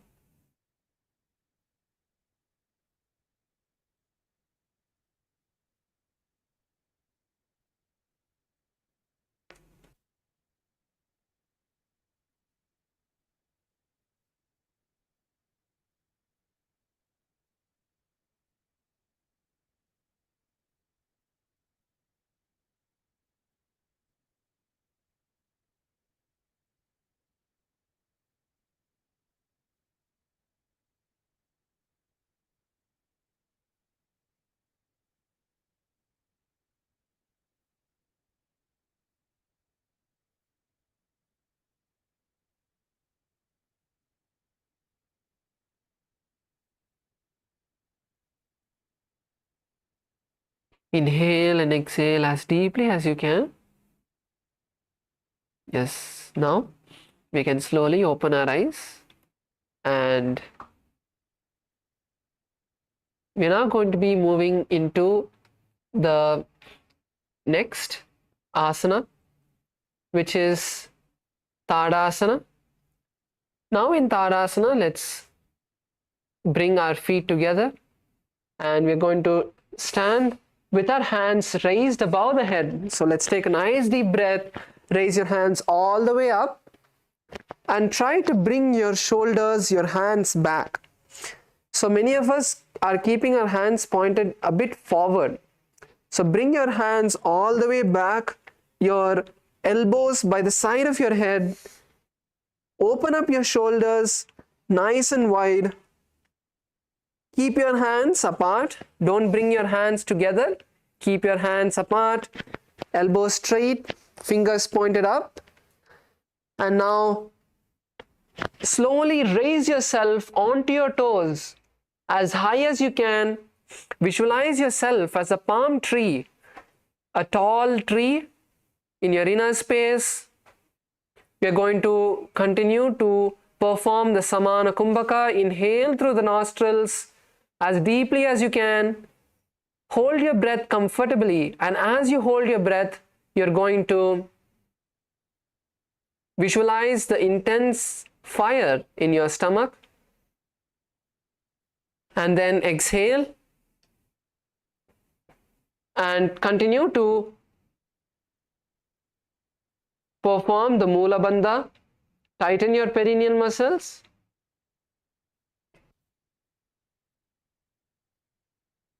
And after you inhale, lock your chin to the chest in Jalandhara Bandha. And when you exhale, pull your stomach in and up into Uddiyana Bandha. So we are performing Mahamudra Bandha for this asana. And the new japa, it is going to be Shivoham. Internally, keep chanting the japa Shivoham.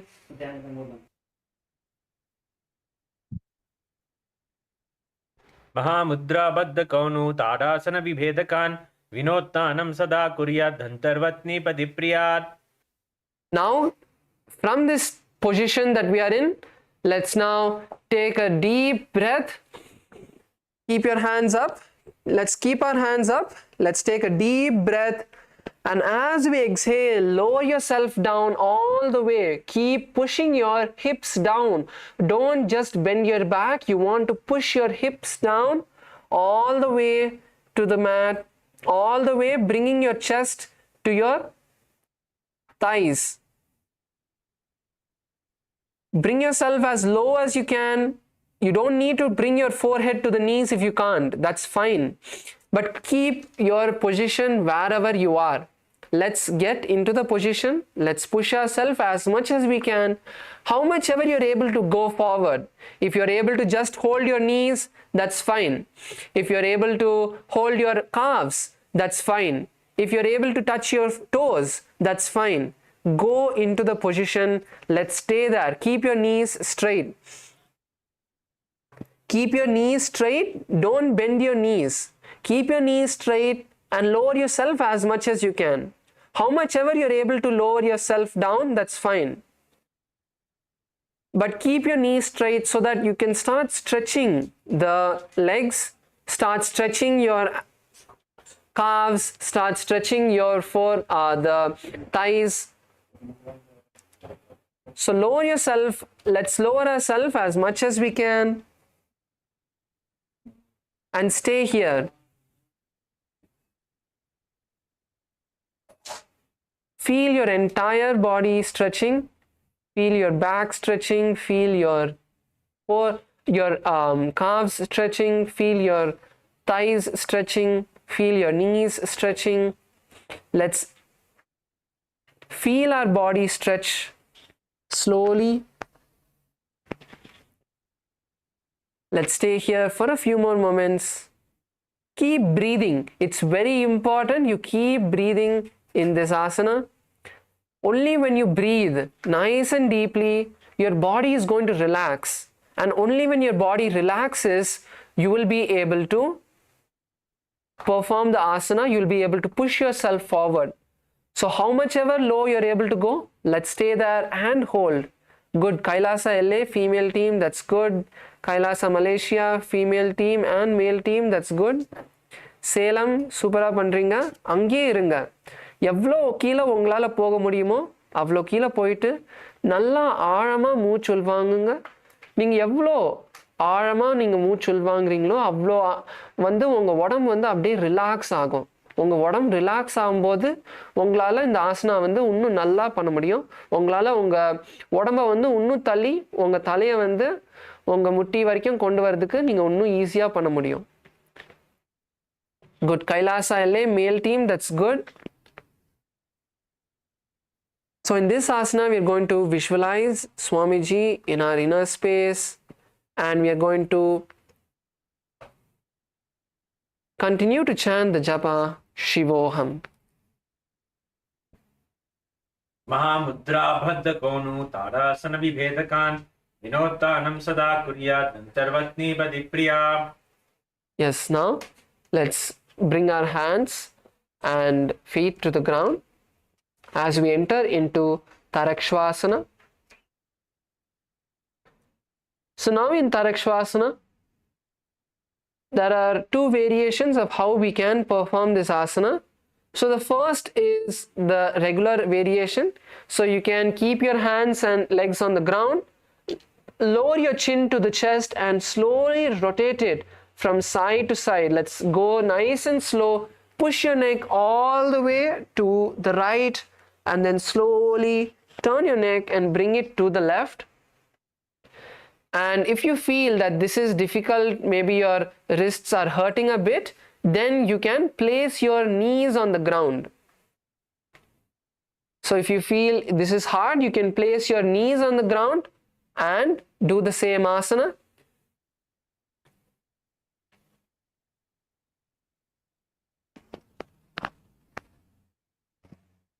So in Rkshasana, we are going to be visualizing Swamiji in our inner space as we perform the asana. Focus on getting a nice neck movement from side to side.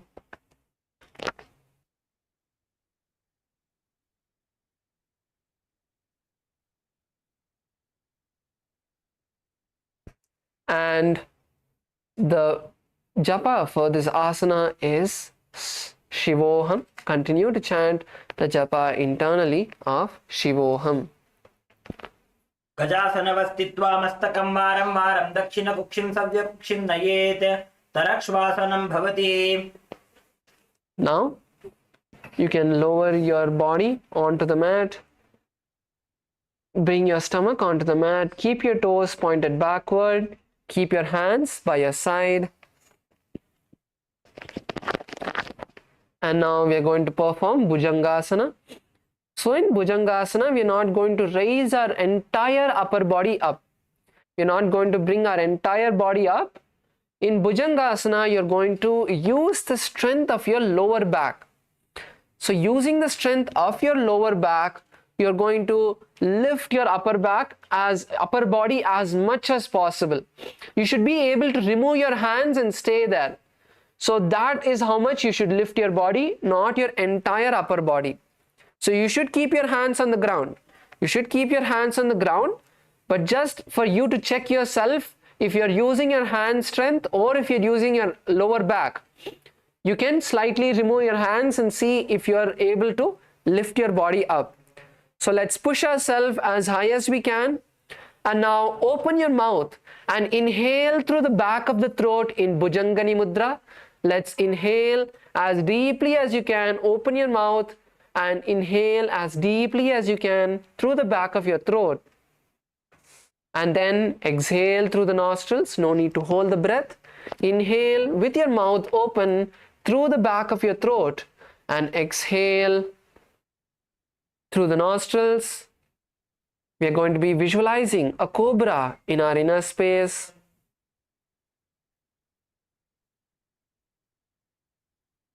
In this asana, we are going to perform the Mula Bandha, tighten the perineal muscles.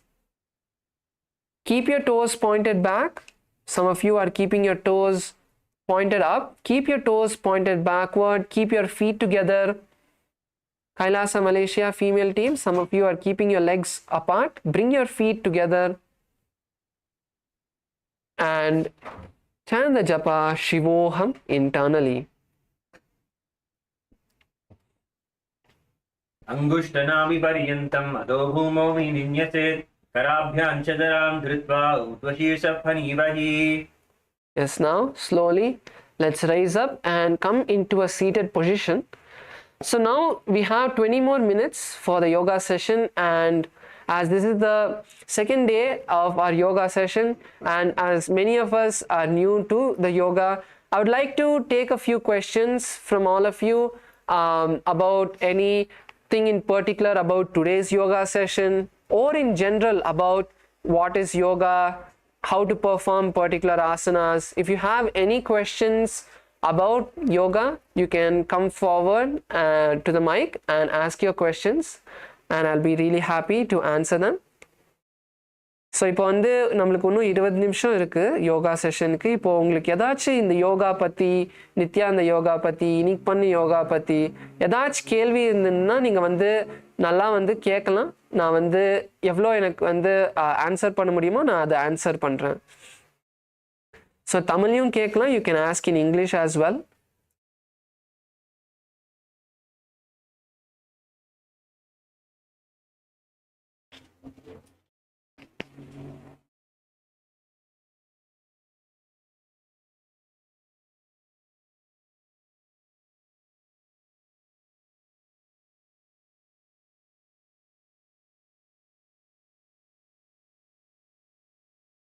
Nityanandam, is the audio fine?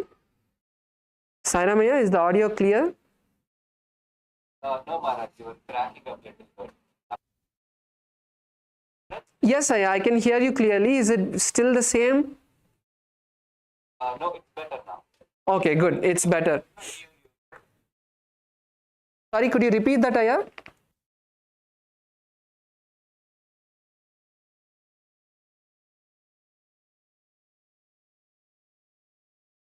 Okay. So I was saying that now we have 20 more minutes and I would like to take a few questions from all of the participants, as this is the second day of the yoga and many of you are new to the Nityananda yoga. So if you have any questions about yoga in general, about the Nityananda yoga's components, about any of the asanas, you have particular questions, you can come forward and ask.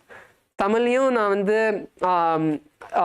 சொல்கிறேன். So இப்போ வந்து நம்மளுக்கு இன்னும் 20 நிமிஷம் இருக்குது. So உங்களுக்கு ஏதாச்சும் கேள்விகள் இருந்ததுன்னா யோகா பற்றி, இன்னைக்கு பண்ண யோகா எந்த ஆசனாஸ் பற்றி, உங்களுக்கு வந்து பர்டிகுலராக ஏதோ ஆசனா பண்ணணும், அது எப்படி பண்ணணும்ன்ட்டு கேட்கணுன்னா நீங்கள் வந்து நல்லா கேட்கலாம் மைக்கில்.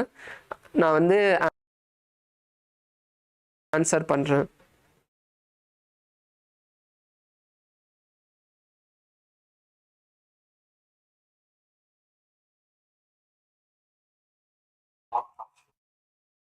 So yeah, please go ahead.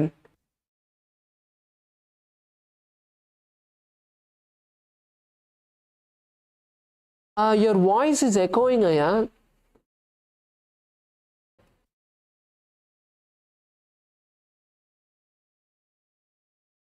Yes, Aya, it's better. How do we do the bandhas while stop breathing? Yes. So let me explain this clearly so that it will be very helpful for all of us as well. So how do we perform the bandhas and the pranayama together? So let's take the example of the Samana Kumbhaka that we were doing.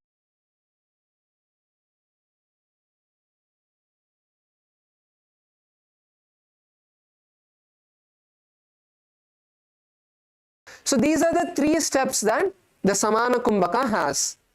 And for example, we have the Mahamudra Bandha. So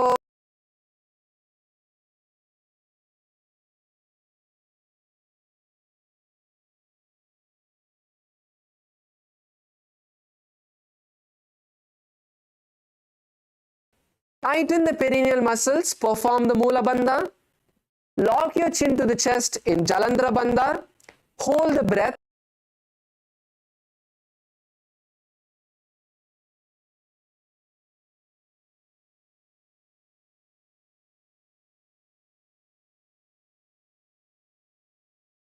Completely emptying your lungs. Once again, lock your chin to the chest, pull your stomach in and up into Uddiyana Bandha. Stay.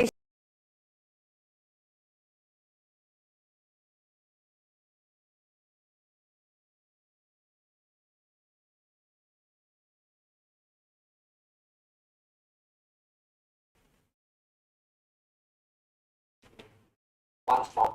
Yes, sure, yeah. So, repeating the steps again.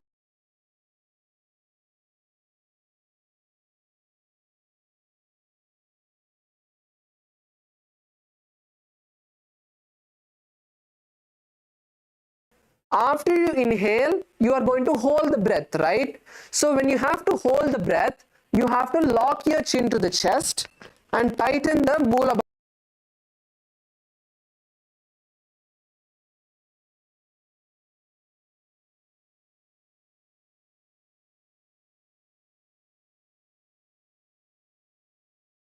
Long as you can, and then when you feel uncomfortable, slowly lift the chin up, exhale through the nostrils, and then pull.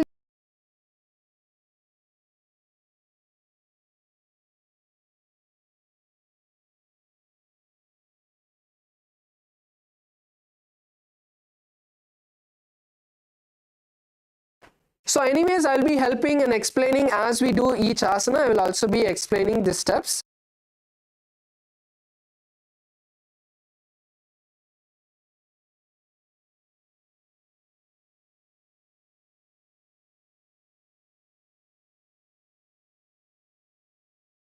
Question, could you just tell your name one time so that I also start remembering all of your names?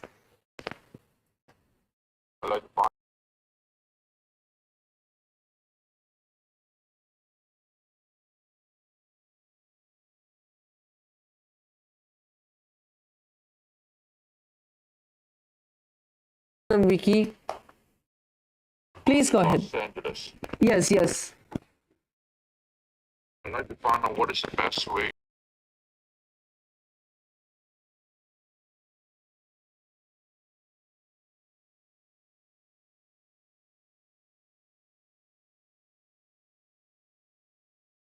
Balancing.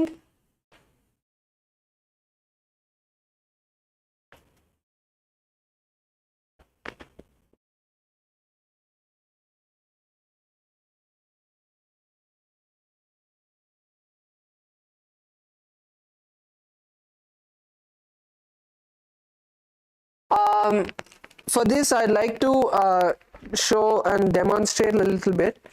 So now,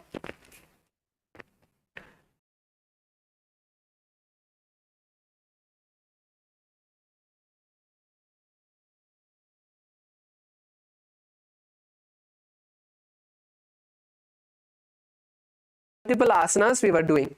So in our feet, there are 3 points which take the pressure, which balance. So one is the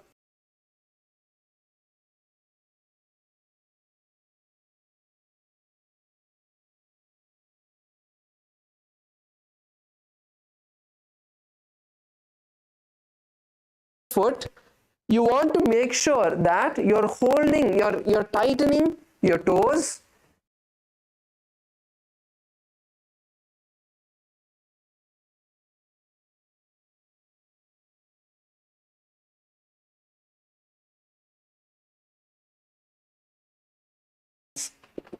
So there are small muscles that are there, that as we perform the yoga each day, they will get stronger and help us to balance.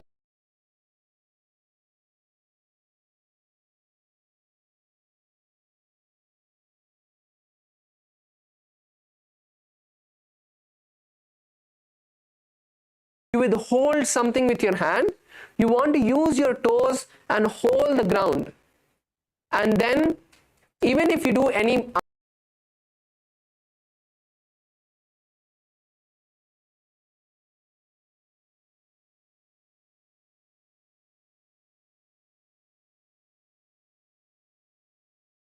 example, there is something in front of you, even whether it's your Panchapatram and Uddharani or anything, it could be. So you have a point in front of you.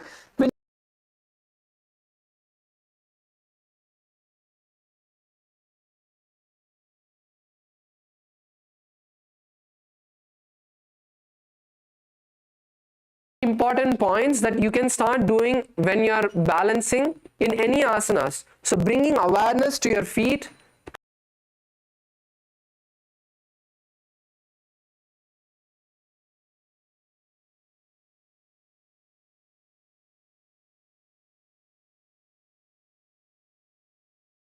and the most important part is the muscles which are in your leg have to get stronger, and for them to get stronger, only if you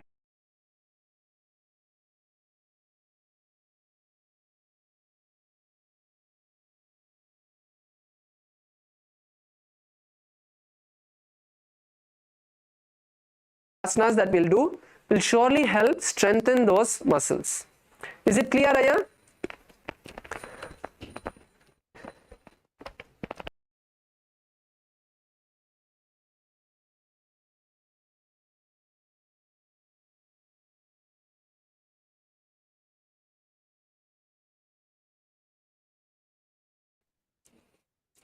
For the Uddiyana Bandha, for me, when I try to pull the stomach in, it gets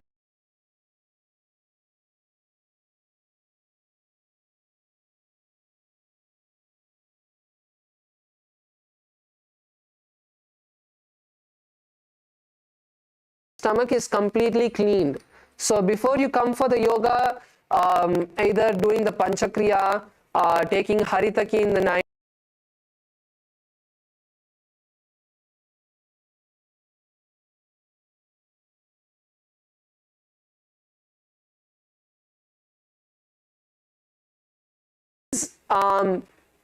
the way you're pulling your stomach inside. See, there is a difference between tightening your stomach and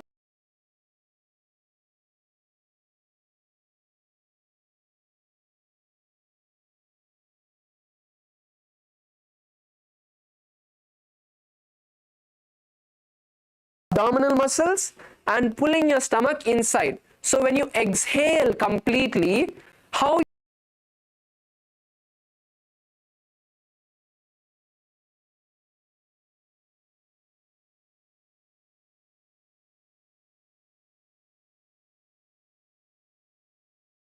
you want to bring your stomach in that same motion. So even if you use your hands, so just loosen your entire abdominal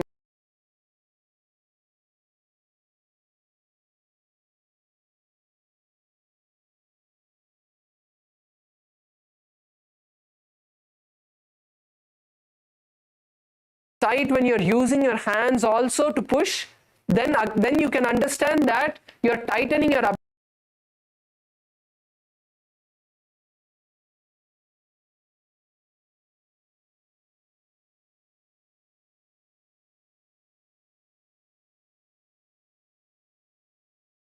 Then if you're able to do that, you'll start being able to bring that connection with your stomach to pull your organs inside and up.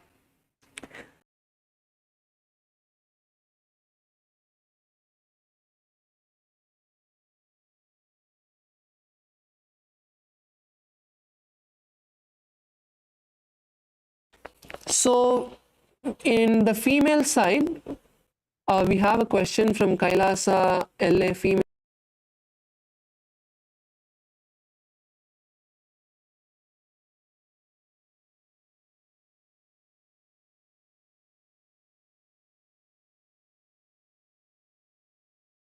Is fine. But if I'm doing it while doing the asanas, it's like as if I cannot hold the breath.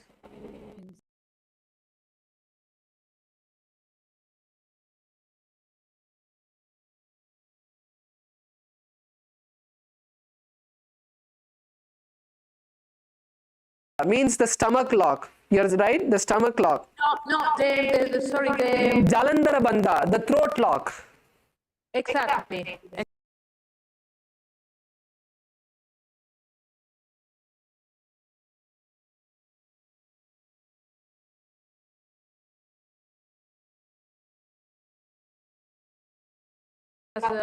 Yes, I cannot hold it. Yes, I got your question. See, first thing is, yes, you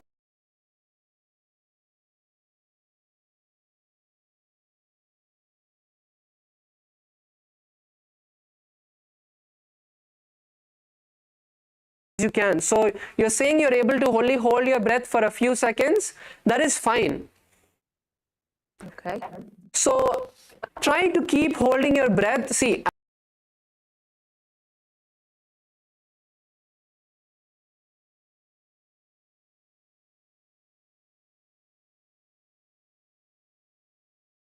end of this month, by the time you go back home, you'll be able to easily hold your breath for a minute.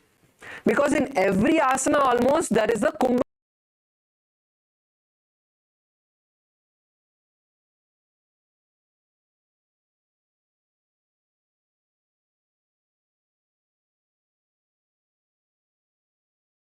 Air.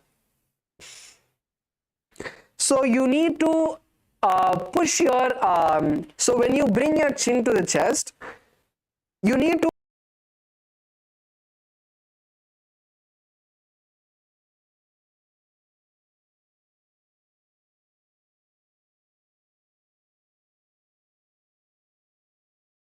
hold your breath as long as you can throughout each asana. Even if it's for few seconds, that's fine. So as you get comfortable,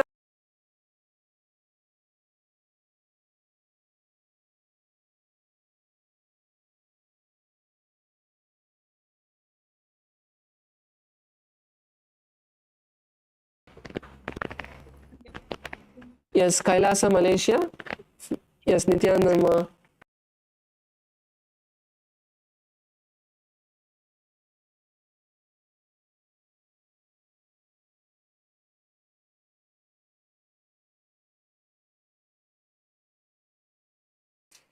Nitya under Sadashivaya. Sadashiva? Sorry, Maya. Sadashiva Maya.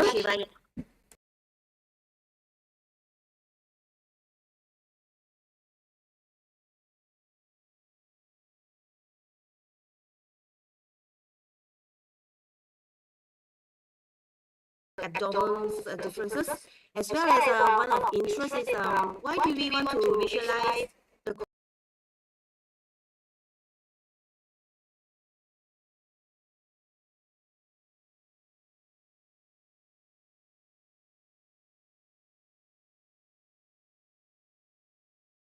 Performing the Udyana Bandha.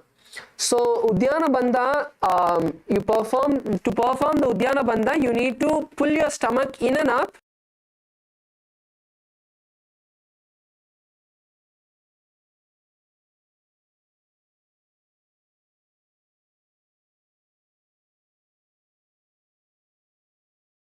tighten the abdominal muscles. So do not try to tighten your stomach. Try to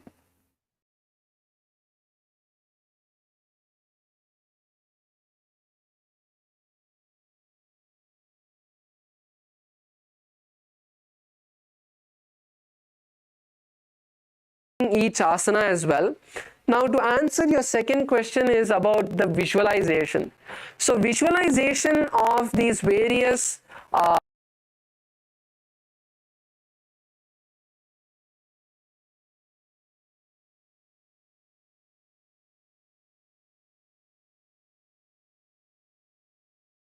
none of us can stop the thoughts, right? Something is keep on going in our head, that is called the inner chatter. So as we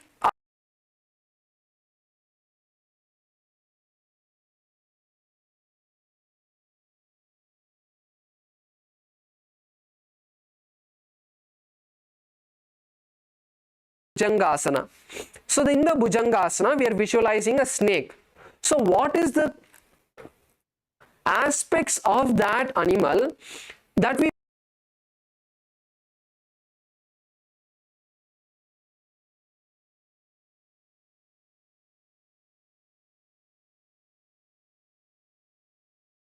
their body like a snake. So when you are visualizing the snake, how it is moving, or when you are visualizing the bear in the rickshaw,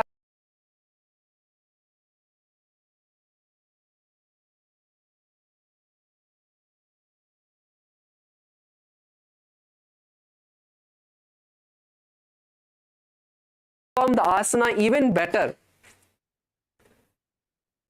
So that is the main reason why we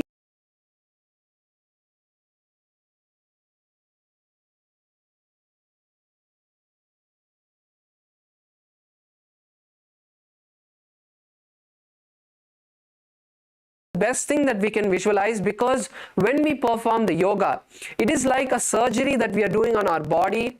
We are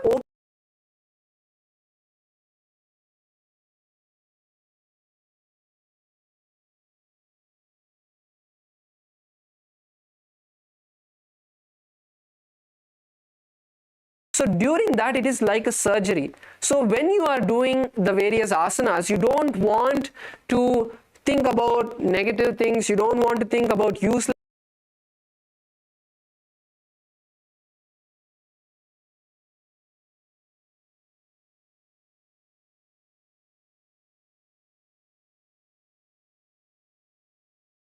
any of the thoughts going into ourselves, unnecessary thoughts, and be focused in the entire Nityanda yoga. So this is a very powerful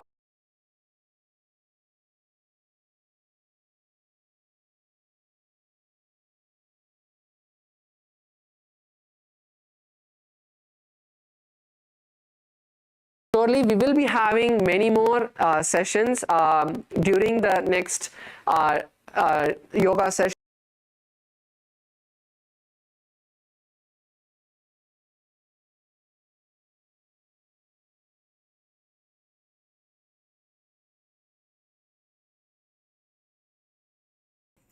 Om Purnamadah Purnamidam Purnat Purnamudachyate Purnasya Purnamadaya Purnameva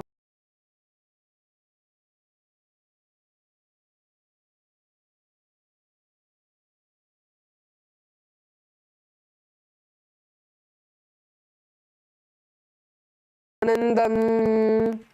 Thank you all. Hope all of you enjoyed today's Nityanda Yoga session. The next session timings will be announced by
परमसुखदं केवलं ज्ञानमूर्तिं द्वन्द्वातीतं गगनसदृशं तत्त्वमस्याधिलक्ष्यम् एकं नित्यं विमलमचलं सर्वधी साक्षिभूतं भावातीतं त्रिगुणरहितं सद्गुरुं तं Namami.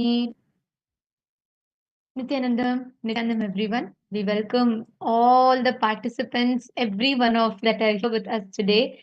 Today is the auspicious occasion of Skanda Shashti celebrations, and we welcome all the participants, each and every one of you who are here with us for today's program.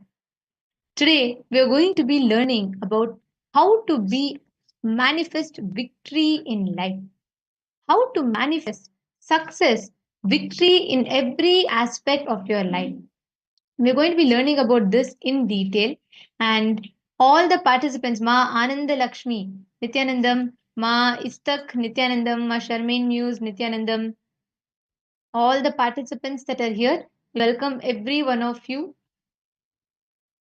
Today, all of us will be blessed with the divine darshan of Bhagavan Somaskanda, and we'll be learning even about the different alchemy, the science of alchemy. And to awaken the Kundalini, we will be learning so many new things today. And with that, now we all just had the powerful yoga. We all just completed the yoga, Nityan Yoga, the Prathama Vinyasa Krama, Dvitiya Vinyasa Krama, and the Tritiya Vinyasa Krama practice. And the energy that you are in right now after doing the 12 bandhas that are in this Nityanda Yoga, you are preparing your body to manifest these ultimate sciences. So in that same space, we will now all be entering into the power manifestation. We will be starting our day with power manifestation.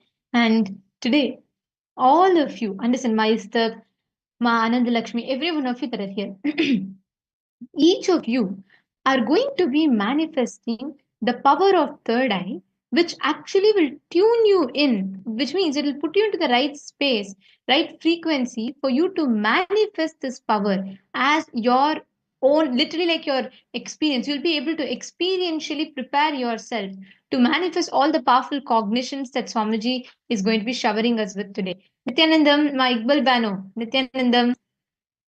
Nice to see you, Ma Nityanandam, and all the other participants as well. We welcome all of you for today's program. And now we're going to be starting third eye, but this time we're going to be doing something different today.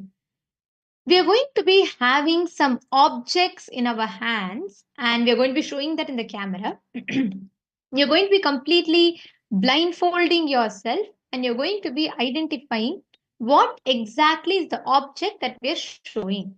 Clear? If you're all understanding, please can you all put yes in the chat?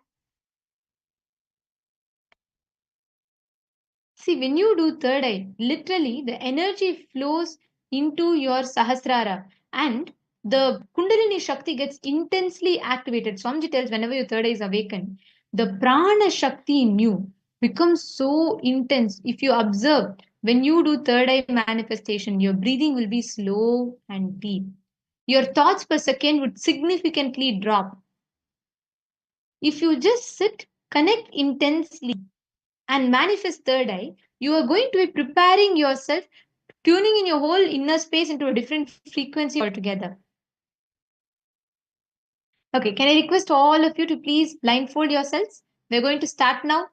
We're going to be projecting an object for you all, and you're going to be closing your eyes and identifying the exact object that we will be showing all of you. You can identify the shape, the color, the size, everything that Swamiji reveals to you in your third eye. So I request each of you to bring your eye bands and tie the eyes. Yes, Master, that's right. You will be blindfolding yourself completely, and we will be projecting, showing an object for you all in the hand. And you're going to be identifying what exactly is that. And please do not open your eyes till we inform and tell you to open your eyes so that you can finish the manifestation completely.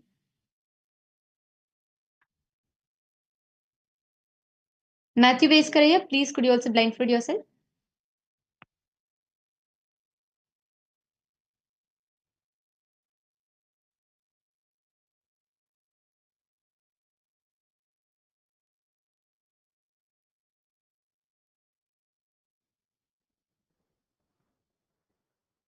Please close your eyes. Intensely bring yourself to the deep awareness. Chant the Mahavakya. Connect intensely to Swamiji.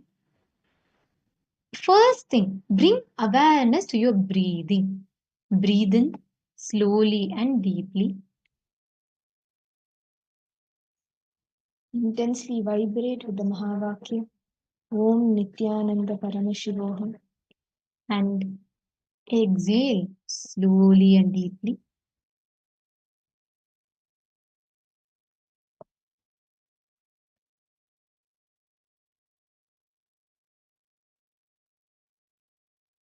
We are now holding an object in front of the camera for all of you. And I request all of you, connect to Swamiji. Try and identify the exact shape of the object, the size of the object. And we will be having the object projected in the camera for all of you. Intensely connect to Swamiji. Try to describe the shape, try to describe the colors.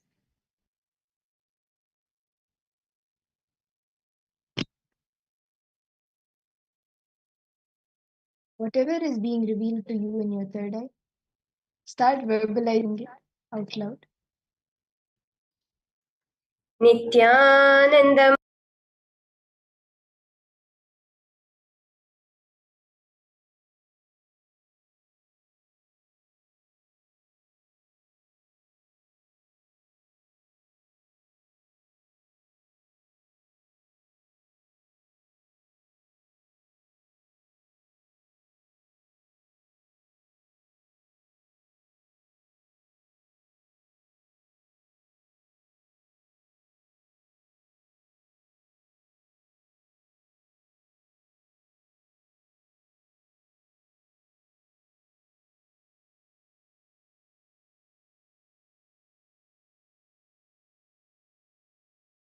To Swamiji.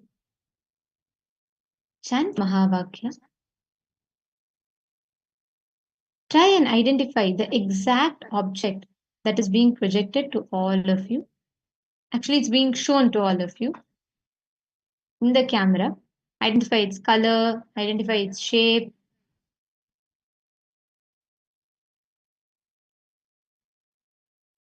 Identify every detail, whatever you're able to see of that object. It could be the color, it could be the size, the shape, any other details as well that is revealed to you. Whatever Swamiji reveals to you, start verbalizing it.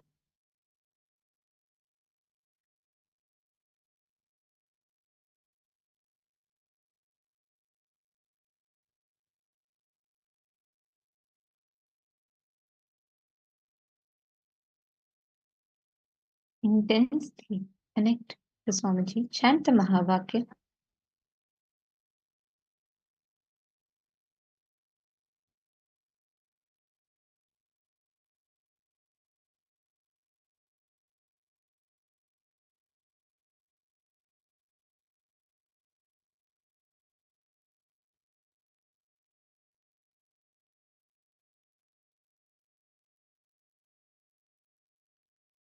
All right. Now, please relax. Please remove your eye bags. Please open your eyes. I request each of you now to post in the chat what all you were able to see, what Swamiji revealed to you in your third eye. So first start with describing the color, describing the shape, describing the size, whatever you saw. Describe it all in detail.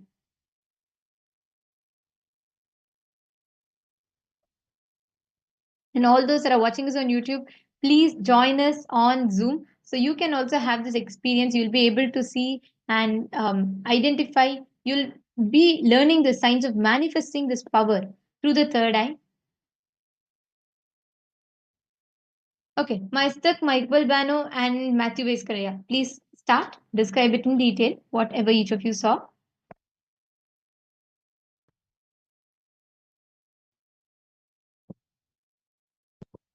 Okay. Okay. Matthew Karaya has posted the answer. Ma Istak and Ma Iqbal. Both of you also please post.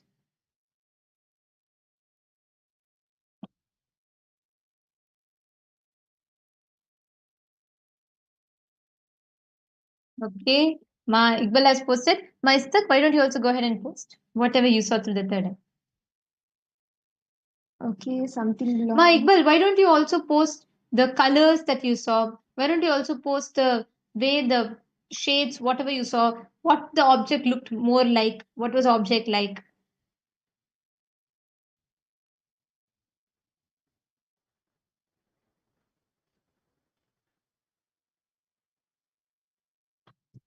Okay, any other answers? What else did Swamiji reveal to each of you? Matthew S. Karaya, Ma Istat, Ma Iqbal Bano, Ma Anand Lakshmi. Okay. All right. So I see answers from all the three. Let us show actually what is the exact object that was projected to you all. So this is the exact object.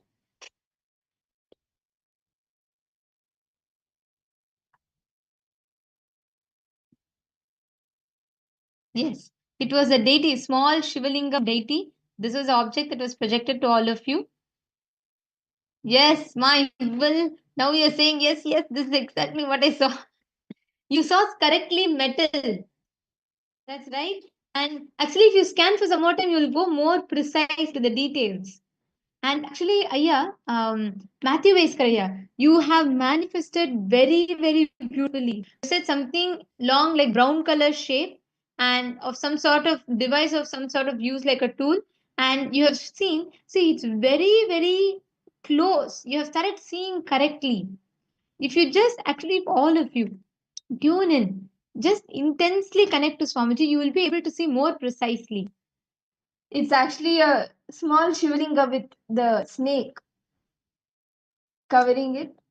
Actually, even Ma Iqbal, you have started, sorry, even Ma Istak, you have started describing it similarly and you have started seeing close. Okay, so I also saw the first thing like a metal, a circular and brass, but with serpent design. Wow. Excellent. Okay. That is literally spot on. Okay. Actually, now we'll do one more round. Okay. I'm going to request you all to once again, please connect to Swamiji. Please blindfold yourself.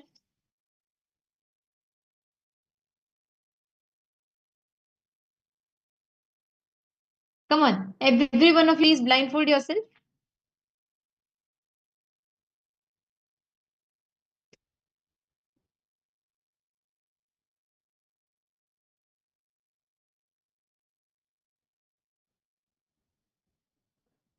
I'm just quickly giving a minute for even my Iqbal also to blindfold. Please close your eyes, blindfold yourself. We will start the next round. And this time also we're going to be holding another object and we're going to request you all to scan and identify what is the exact object that we are keeping for you all.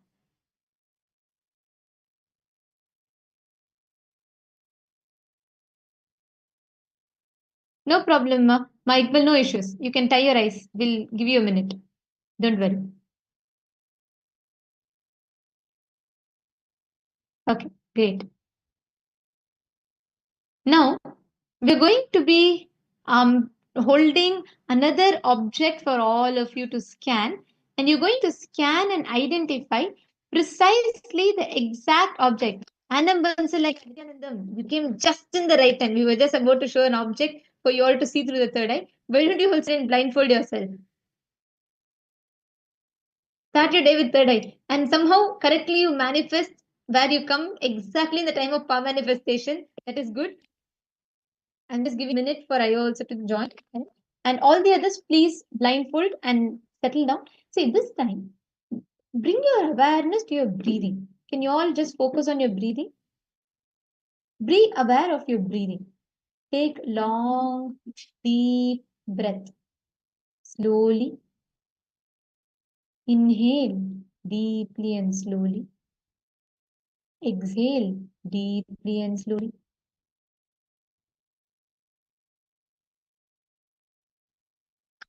Intensely connect to Swamiji.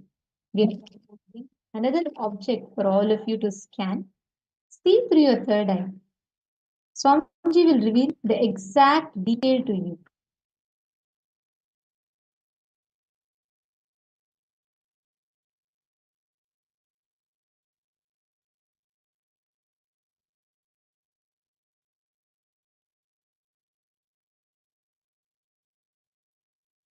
Intensely connect to Swamiji.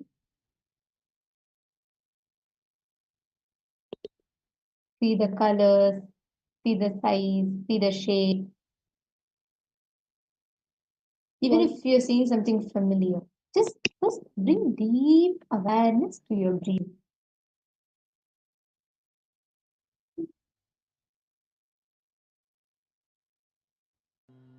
Do not create any thought. Do not try to even suppress your thoughts. Don't try to control your thoughts. Just let it be. Intensely connect to Swamiji and focus on your breathing. Breathe in deeply and slowly. Breathe out deeply and slowly. Be intensely aware. When you focus on your breathing, your awareness becomes high. Maester and Matthew Veskaraya, Iqbal, and Anand Bansalaya, all of you, try to focus. See, try to now see. Actually, you're all seeing already. You do not need any separate process of seeing to happen. Right now, as your eyes are closed, drop any thoughts, guesses. Actually, see. Tell Swamiji to just show you. You will actually see it. Just try to see. And whatever you see, start verbalizing it. It could be anything. It could be the color, it could be the shape, the size, the how it looks, anything.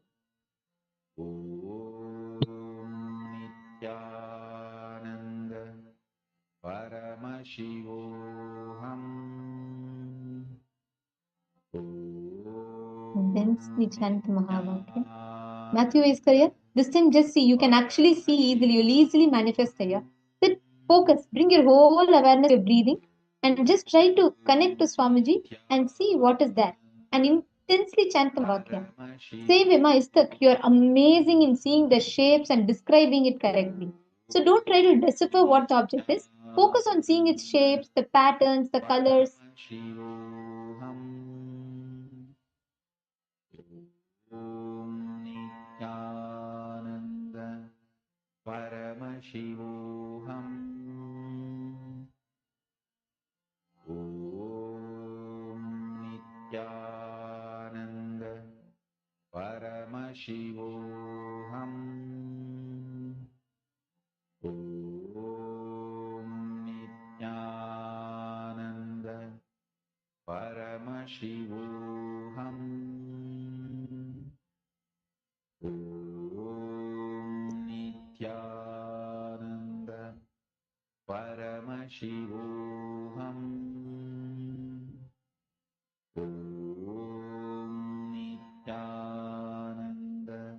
We describe all the shapes, all the colors.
Please open your eyes.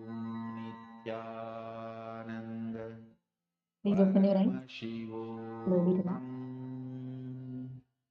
Now, I'm going to request you all to start posting in detail whatever each of you saw. Myself, you can open your eyes. Eye bands. Come on, every one of you post what each of you saw in detail. Every detail that you saw, you can detail it out. You can put it in the chat. Don't filter out anything thinking it may be a guess. Whatever Swamiji revealed to you, please post it in the chat. Okay. Why don't you also describe the color, the shape? And my Iqbal, come on. From last round to this round, let's see. I request every one of you, Istak, my Iqbal, Matthew Veskaraya, this time go into detail. Matthew Veskaraya, that's good. Beautiful. Can you also describe the colors that you saw? Okay, Michael, can you describe the colors that you saw, the shape and colors?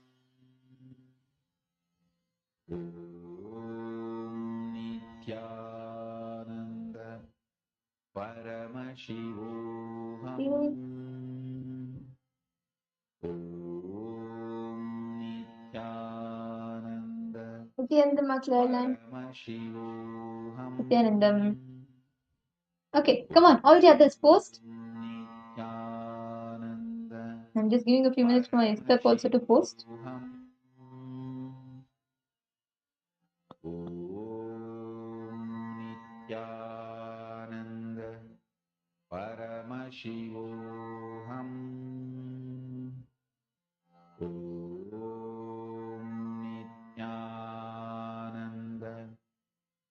Okay.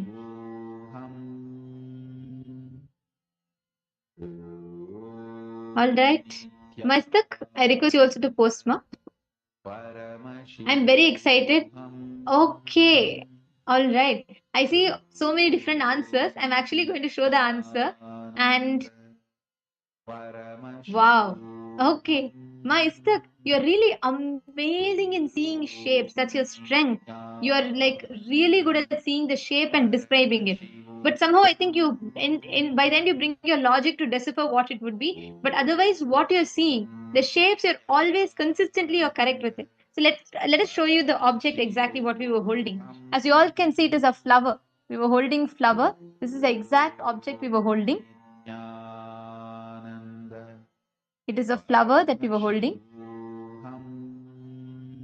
And Matthew Veskaraya, you are absolutely right. Matthew Veskaraya has actually posted, he saw flowers. And he saw something related. So this is what he's posted. He said he saw bright daytime and he saw flowers, yellow. Actually, Matthew Veskaraya, as you were manifesting, I was actually telling, I was able to see that you are actually seeing it. Because you are intensely manifesting. Swamiji connected immediately. The moment you connected to Swamiji, just Swamiji flowed through you and it manifested. Excellent. And Ma Istak, you have also seen, you said Third eye showed like a propeller or a fan in movement, circular edge, and something that can roll. A circular center, curved things around. Excellent, Ma. Very nice. And see, this is how when you manifest, when you start manifesting, right? You will be able to see the details. Like Matthew Vaiskaraya, see this time, tell me what was different from how you normally would see this time when you saw? Because this time you manifested clearly, you saw precisely. Ayya saying, I have tears of joy. Actually, Ayya, see, just focus now. What was the exact space you were in? Be in that space. Whenever you are in that space, you'll be able to manifest. And Matthew Vaiskaraya, just for the next full time, 21 days, be here for manifesting third eye. Really will have a breakthrough because I really feel you can easily manifest this power.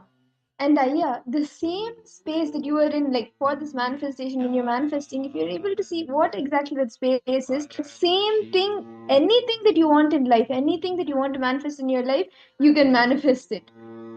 All right. Thank you all. Thank you for your participation. And today is something very, very exciting and interesting what we're going to be learning because today we're going to be learning the secret for success. Subramanya, Skanda, he is Kartikeya. He is the embodiment of victory. Subramanya is the Lord of victory. Any aspect of your life, if you want victory, it is Subramanya. And today, he is here. Today, it's Kandashashti, an auspicious celebration. And on this day, connecting to Subramanya, all the enmity will be destroyed. Not just that, you'll have amazing victory in any field that you touch upon. And today we're all going to be receiving the darshan of this very form of Bhagavan Subramanya as Soma Skandamurti. So it is very, very special today. So I'm going to request all of you to be here for the entire day because every session is going to be important for right up until the initiation. So for you to prepare for the initiation today. And first thing we're going to be understanding is the parallel universe of Swarga Loka. How that plane, the Swarga Loka plane exists and what is Swarga Loka like? So we're going to be entering into this session. Let's all listen to the revelations now.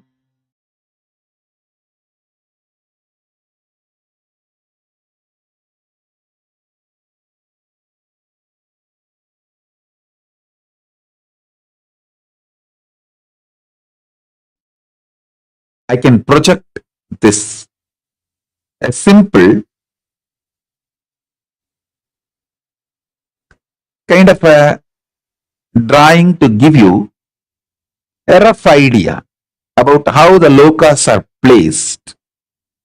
It's not to the scale or to the it is just a rough introduction, kind of an idea it can give you. You can see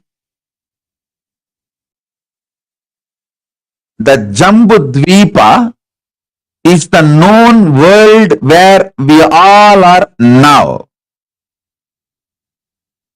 All human beings, all of us are now in Jambudvipa.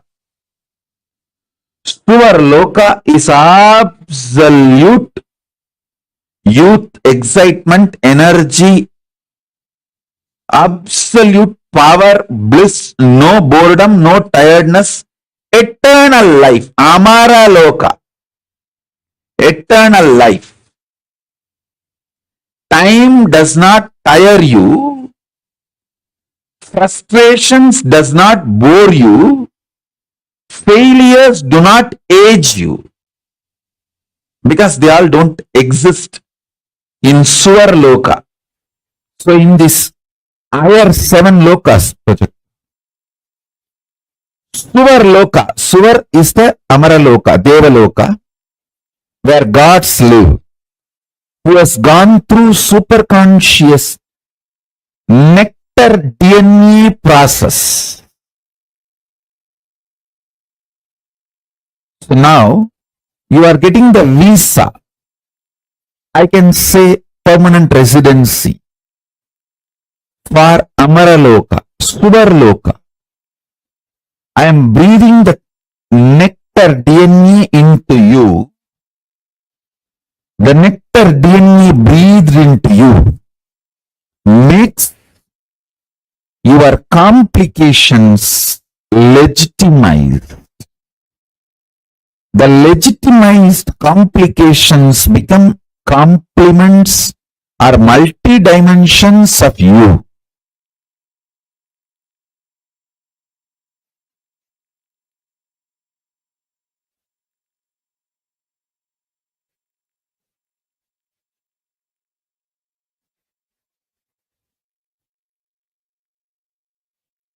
The first loka,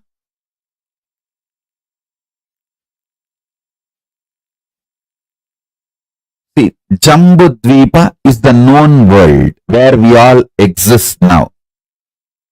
Everything science knows as the universe, and even what science can imagine as the universe is Jambudvipa. And above this is Swarga Loka.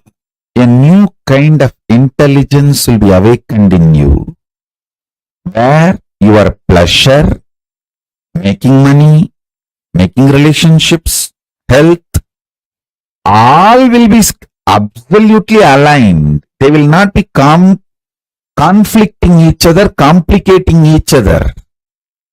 They will just be complementing each other. You will go to gym and do yoga and gym and have your health and find your girlfriend, boyfriend there and make few millions there. You don't need to do something separately for millions, something separately to find boyfriend, girlfriend, something separately to keep you healthy and active. It will all suddenly get more and more complementing each other. Conflicts and complications drop when your consciousness is raised. Legitimizing your complications into multi-dimensions of you and making them as part of or complements of your very being. You will just seamlessly exist with all the core aspects of you. Absolute unclutching and extreme romance. Absolute health and extreme sensual enjoyment. Absolute completion and powerful way of dealing with all conflict. When the superconscious DNA is infused into you, not just diseases disappear, the health in the different level happens. So listen, these higher lokas like Swarga Loka, Mahar Loka, Jana Loka, Tapa Loka, these higher lokas have their own ecosystem.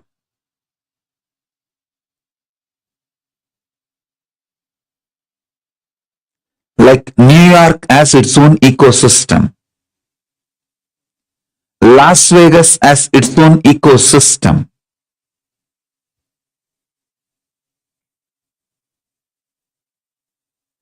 Tirupati has its own ecosystem. Kashi has its own ecosystem.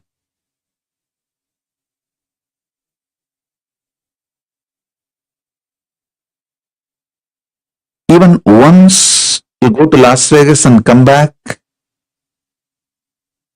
it will do something unchangeable to you about the life, pleasure, possibilities every possible right, wrong, good, bad sins. Same way, if you go to Kashi even once and come back, you will see absolute different possibility and different way to exist.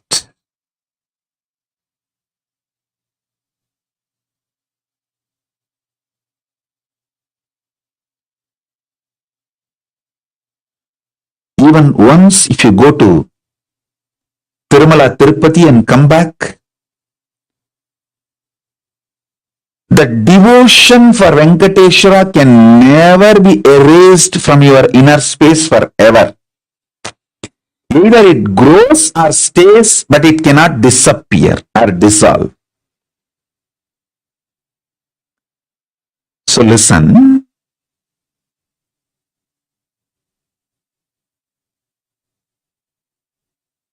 Even one glimpse, super realistic glimpse of Swarga Loka, Makar Loka, Jana Loka, Tapo Loka, Brahma Loka, these higher planes, upper lokas,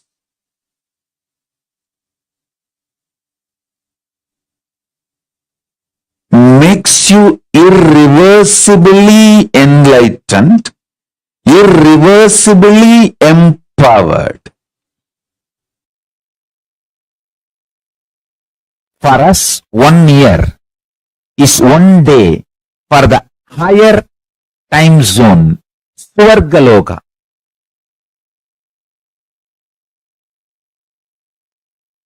That is why Nataraja, the god of Swarga Loka, receives 6 Abhishekam in a year.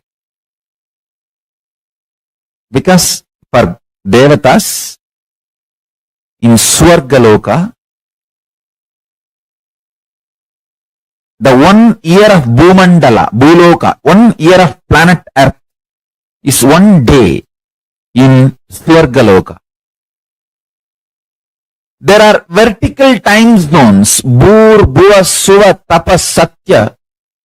The Satya Loka, where Brahma resides, there, 1 day of Brahma Loka is 4.32 billion human years. Understand? 1 day of Swarga Loka means the vertical time zone above us. Bhur, Bhuva, Suva, Tapa. It goes and Satya, then beyond Satya is Vaikunta, beyond Vaikunta is Kailasa.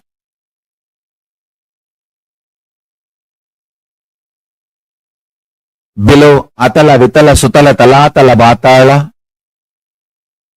Understand, I am not giving you some superstitious theories. No. I'll give you precise understanding and experience of these vertical time zones. And understanding about these vertical time zones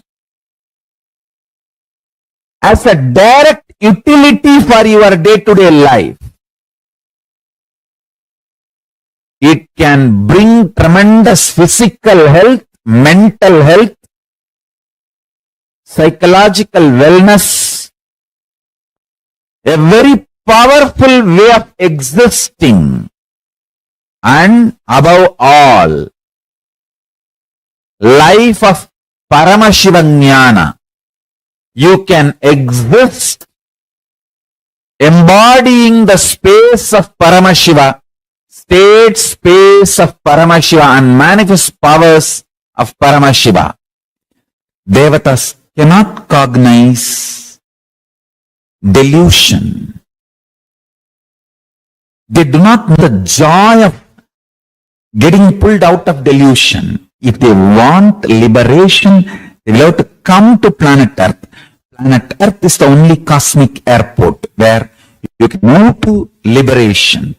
If Devatas, gods want Kailasa Padavi, the space in Kailasa, place in Kailasa, they will have to come to planet Earth.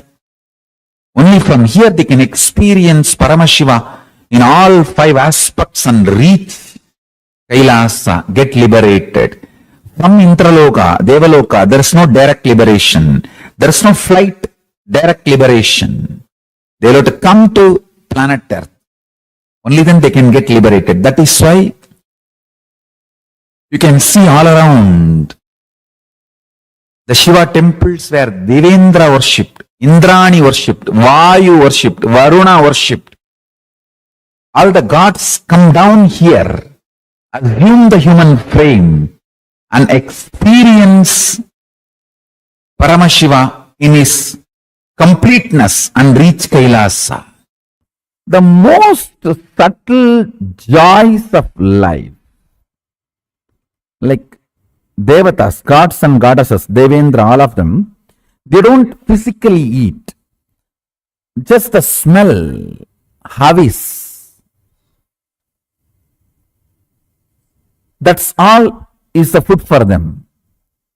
When you glorify them some way through the stotras and mantras and offer anything into the fire, that havis is the food for them, because they are made of such subtle, evolved stuff. Just that praise and the devotion is enough. They are full. It's a demonic people. Even if you curse and give the food, they will eat. But the gods, just if you praise and show the devotion, that's enough. They don't even need food. More and more you evolve in subtle joys, subtle ecstasies, more and more elite you become. Understand, whether your joys are gross, physical, violent, or subtle, that decides whether you are a classy being or pig. What is your joy matters. Blessed are those whose body enjoys the most subtle, evolved joys and pleasures. More and more evolved joys, more and more evolved being.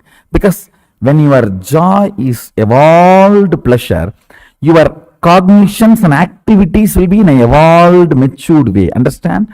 What you consider as your joy is your life. That drives you. Gracie or crazy.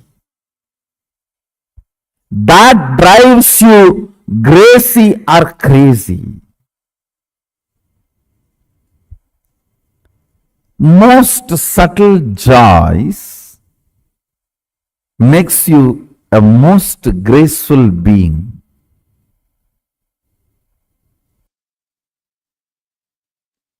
Swarga Loka is like absolute peace and joy and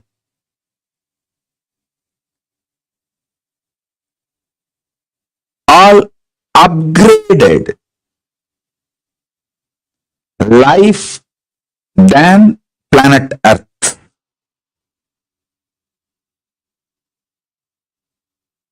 Mahar Loka is much higher than Swarga Loka. Higher level beings go there. When I utter the word higher level beings, don't have self-doubt, self-hatred, self-denial. Whether you are qualified, are you higher level being? Please be very clear. let me make it very clear. Even if you have broken only one pattern due to the cognition, Swamiji is Paramashiva. He told me, so I will listen to him and break this pattern with this powerful cognition. Even if you have broken one pattern, it may be dropping non-vegetarian or dropping this obsessive compulsive disorder or dropping the postponing pattern or dropping the laziness in the morning, early morning laziness, or dropping your shyness, dropping your fear to speak in public, even any one pattern, if you have dropped, cognizing my Paramashivatva, because Swamiji is Paramashiva, I should listen to him than to my patterns. With this cognition, even if you broke only one pattern, you are qualified for the initiation. You are qualified to be airlifted, conscious lifted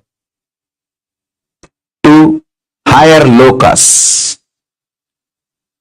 You are qualified to be fueled, empowered with the Tejas, Ojas and Kundalini Shakti to get into the Swarga Loka, Mahar Loka, Jana Loka, Tapa Loka, Brahma Loka, Kailasa itself, Maha Kailasa itself. Above the Brahma Loka is Parandama, Vaikunta. Then above the Vaikunta is the space where the Kailasa, and above the Kailasa, Maha Kailasa exists. So even if you have broken one pattern, you are already initiated. You have qualification to be fueled, empowered, awakened with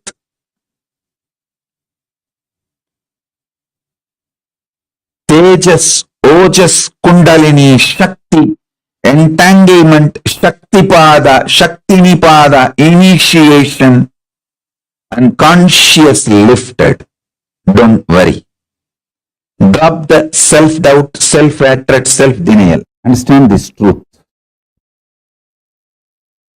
Love has a capacity to break all the barriers, not just among the human beings, all the 14 lokas up and down. Your love, if you build consciously love, using that, you can go up to Kailasa or Atala, Vitala, Sutala, Talatala, Patala, down 7, just by using your love. Love is the only conscious quality which has a capacity to push you this side 7 or this side 7, any loka. Understand? If you are a great tapasvi, you can go up to only Tapoloka. If you are a great Brahmanyani, you can go only up to Brahmaloka. And if you are a Brahmanyani, you will neither want nor can go to Patala.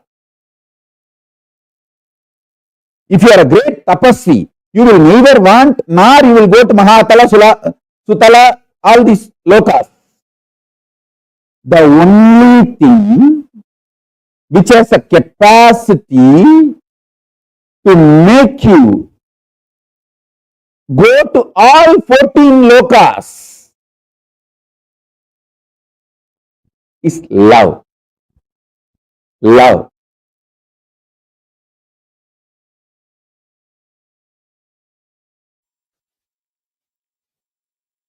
Amrita. nectar is the superconscious principle with which the mutation, superconscious mutation will be done today. Listen. The first vertical time zone, Swarga Loka, it is called Amara Loka, where people who had superconscious mutation with the nectar lives. I will define nectar. Listen.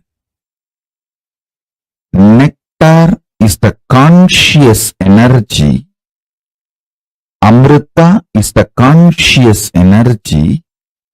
When infused into you, makes all your complications legitimized.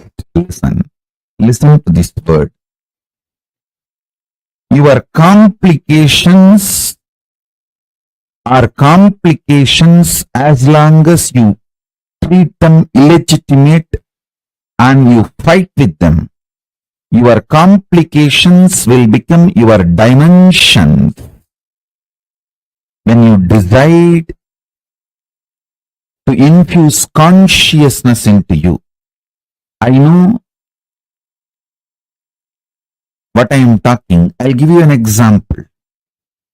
You may be deeply interested in your health. You may also deeply interested in enjoying food. These two are complications, conflicts. If you don't find conscious solution for both, but if nectar principle, consciousness is infused into you, you will find the knack of eating left, right, center well and keeping you so healthy, alive, active. Your complications will become complements to each other when nectar is infused in you. Listen, nectar is a superconscious DNA principle. I am repeating it so that you will all internalize it. Nectar is a superconscious principle which eliminates all the complications in you. All the complications in you becomes complement to each other. Listen. You may be very deeply interested in enlightenment. You may be beautifully, intensely enjoying sexual, sensual experiences of life.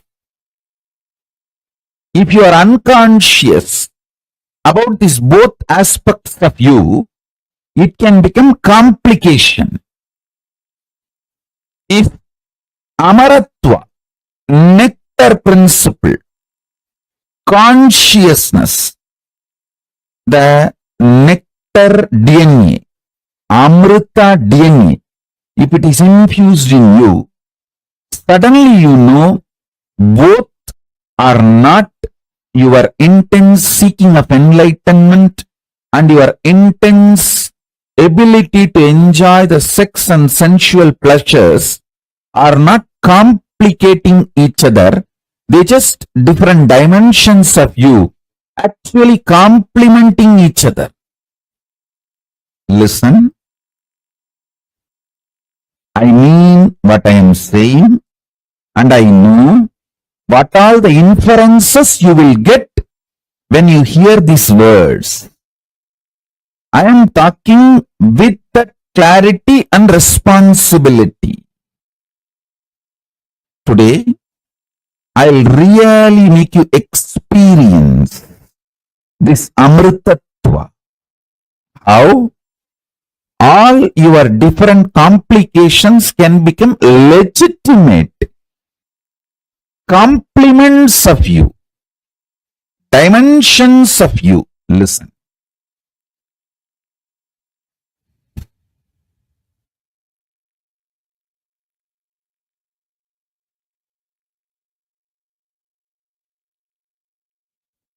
none of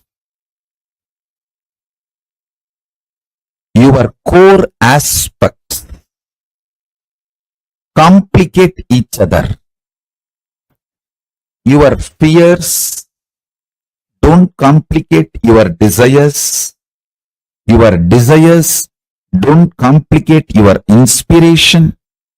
Your inspiration don't complicate your fears. Your fears don't stop your enlightenment. Listen. All your core aspects are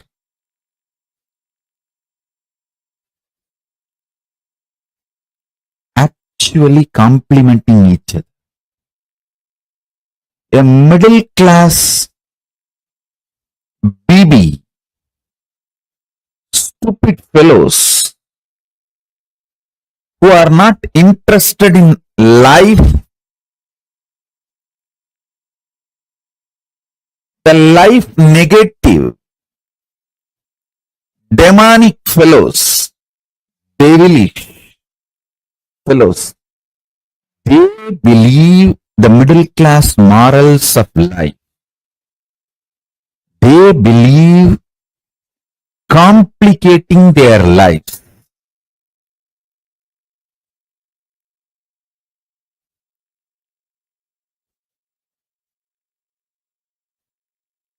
When nectar DNA, Amrita DNA is infused in you, you will realize everything in you is immortal. Your ability to manifest power is immortal. Your ability to seek enlightenment is immortal. Your ability to seek Paramashivatva is immortal. Your ability to enjoy sexual pleasure is immortal. Your ability to live forever is immortal. Your deep desire for your Bonda Vadai is immortal.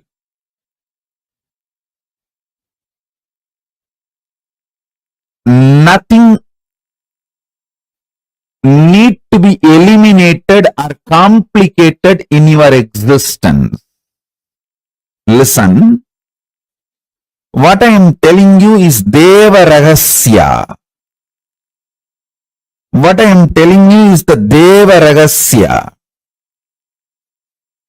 This is the principle of Amrita DNA. When Amrita DNA enters into you, you are allowed into Swarga Loka. Swarga Loka does not allow cheap slum dogs. It's like you enter into a grand 7-star casino in Las Vegas and ask, oh, is gambling moral? Is it not sin? Hey, if you know it is sin, why did you come all the way to Las Vegas and get into this 7-star casino, spending thousands of dollars? You have come here to ask this question? Then go and sit where you are and ask all these questions. There are some places the questions have no answer. Those questions just become irrelevant. Swarga Loka is the place where complications become irrelevant. All your dimensions become immortal. Nothing conflicts each other. Nothing complicates each other. Nothing confuses each other. A unique organized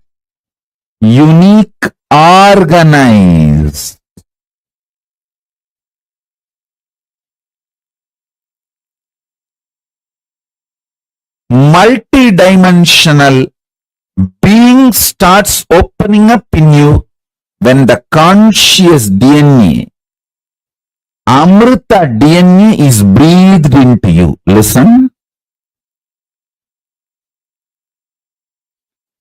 as Paramavatara of Paramashiva,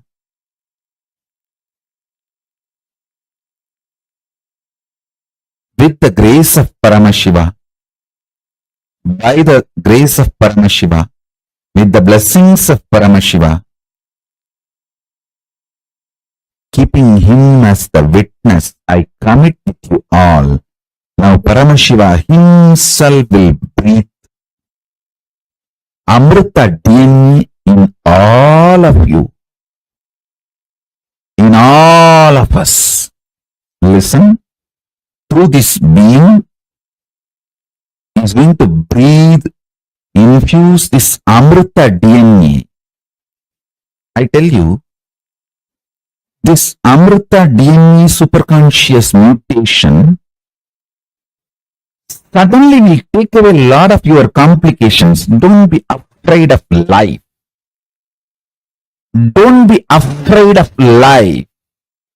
Don't try to hang on to your slum mind. You always feel, if I work for money, I may not be able to work for relationships, pleasures, romance. I may not have time and energy. If I focus on romance and relationships, the time to maintain my health,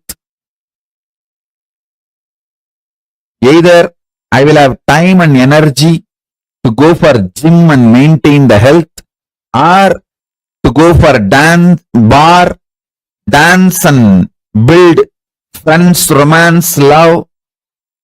This is the slum mentality.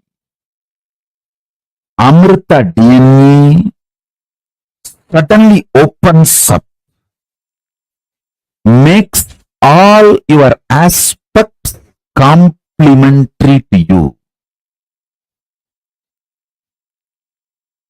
All the complications in you will start dropping. You will make money with the energy which you enjoy. You will make money doing what you enjoy. You will make love, romance, friends, developing your health.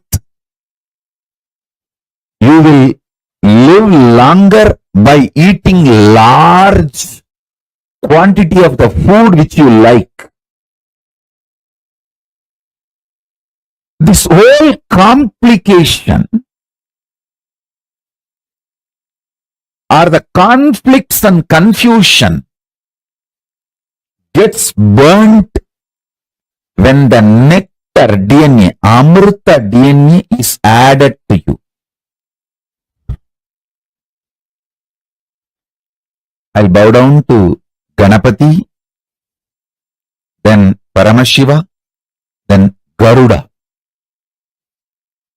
Garuda is Lord of Amrita. He is the protector of Amrita. Now Garuda will enter into each one of you and add nectar DNA. Amrita DNA in you all. Understand?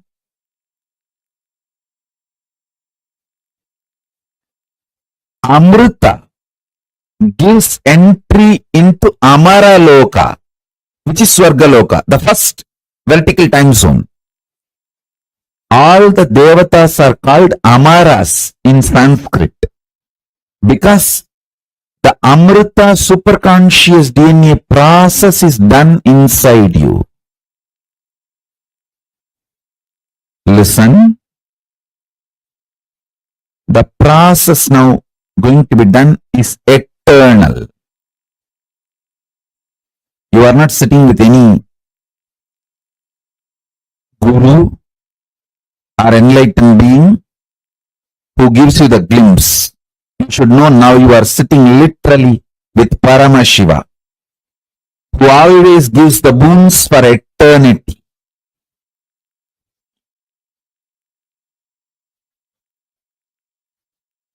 Till you become one with Paramashiva, this boon stays with you. After that, you become the boon. You give boons to others. So listen, this DNA, I tell you, actually, when you see this manifestation of this mutation, superconscious mutation process, you will understand, oh God,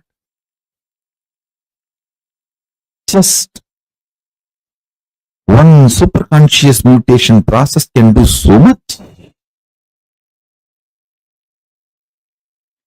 Nectar principle, Amrita principle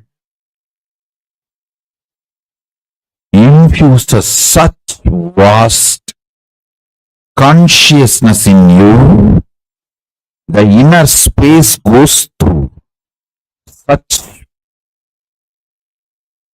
explosive understanding.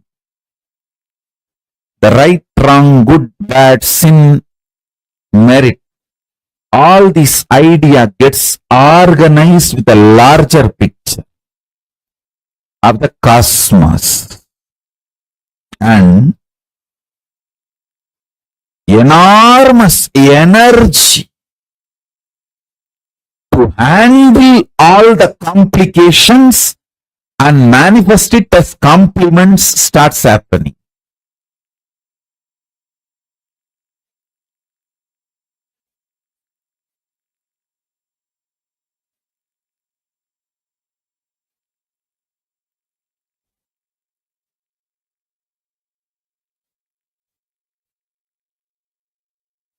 In human level, whatever you perceive as complication, all of that is blasted with Amrita, nectar DNA. And this nectar DNA suddenly makes each of your complication immortal, and that becomes complement dimensions of you. No more complication.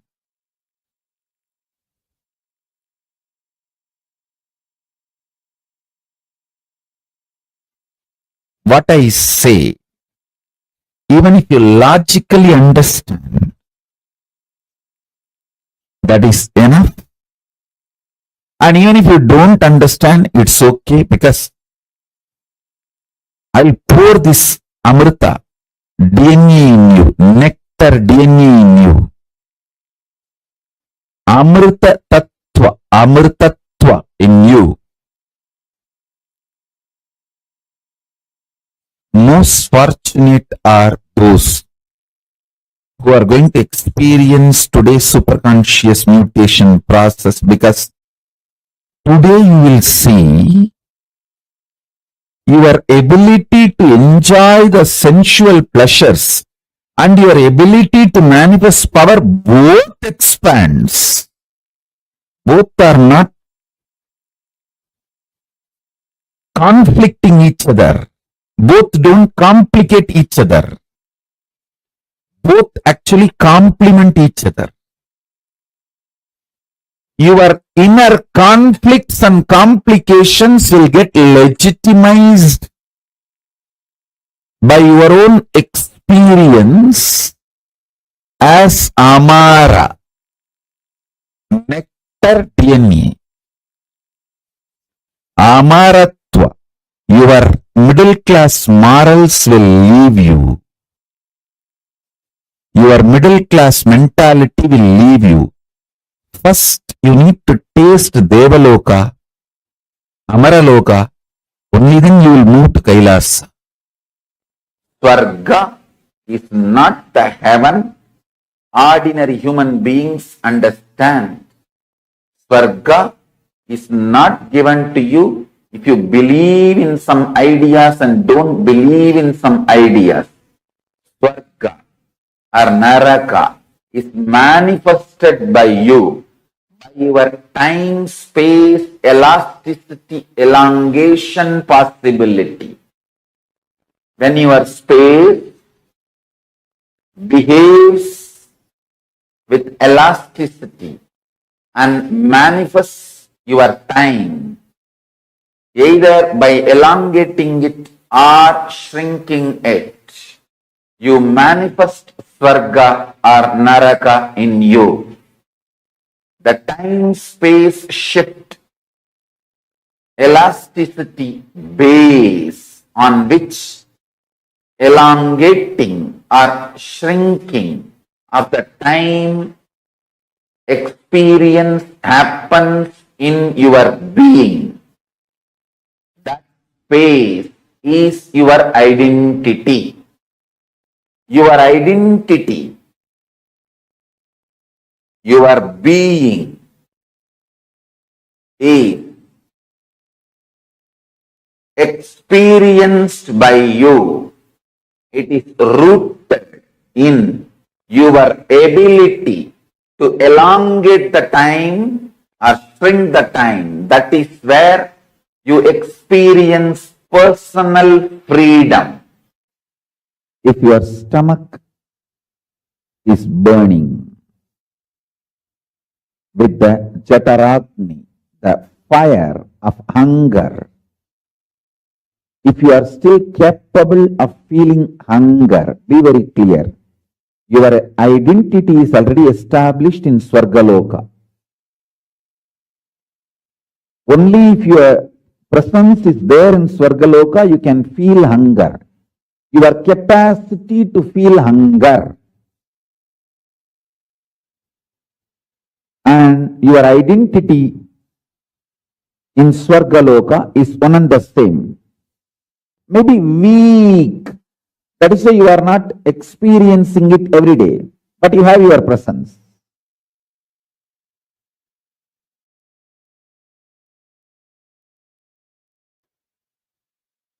I'll elaborately explain this truth now. All the higher time zones, the vertical higher time zones, up to Kailasa, and all the lower time zones,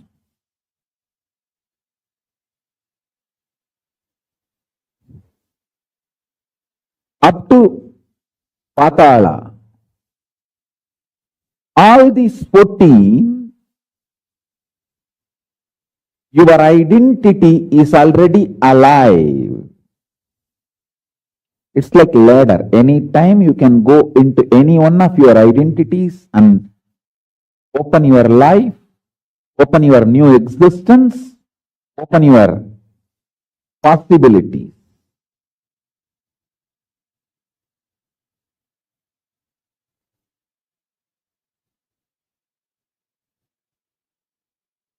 Understand this example. You already have,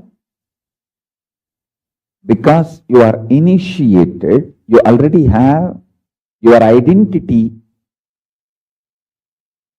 as Kailasavasi, even in Kailasa.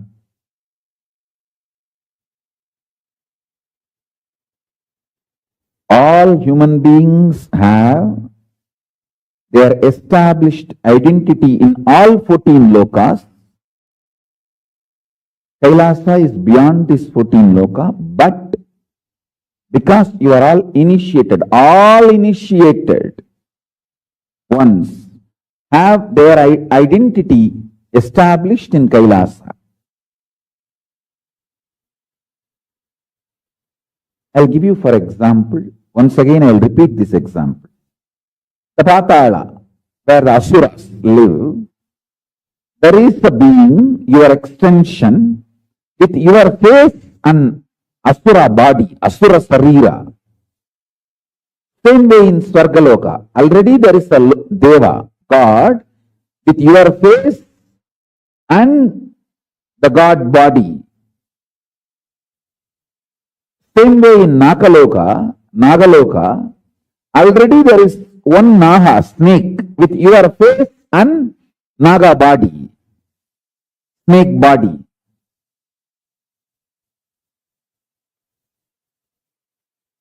Your existence is alive, spontaneous, simultaneous in all 14 lokas.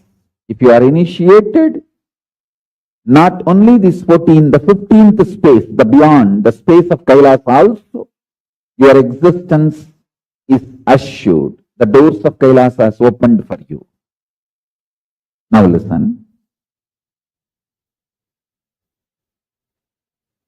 You have the freedom to strengthen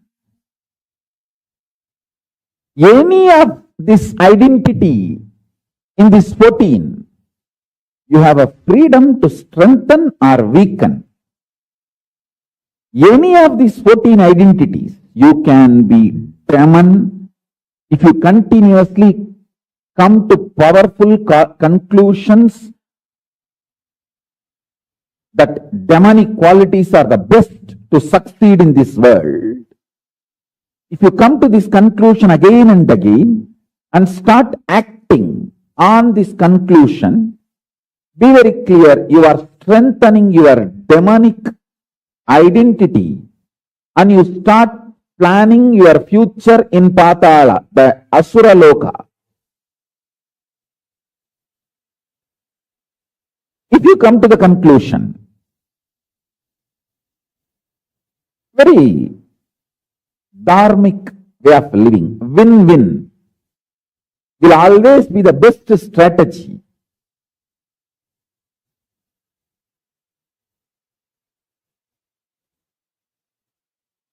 For success in the life. Whenever you come to the conclusion, hey, I should also win, he should also win. That is the best strategy to achieve success in the life. And you start executing those strategies, those conclusions. Then your personality in Swarga Loka gets strengthened, and more your intensity in Swarga Loka gets strengthened, and you start manifesting your future time in Swarga Loka. The strategies, conclusions you arrive and start executing, based on that you reach your Loka. If you feel.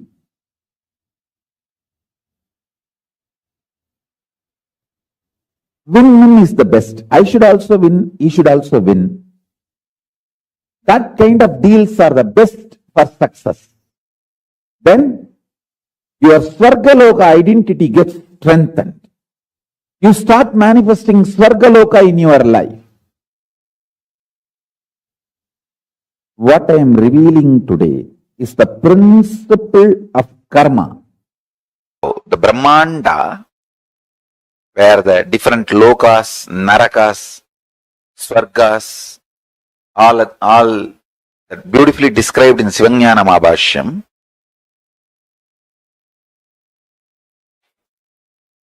I want to map that into what we are going through in our life every day. Understand?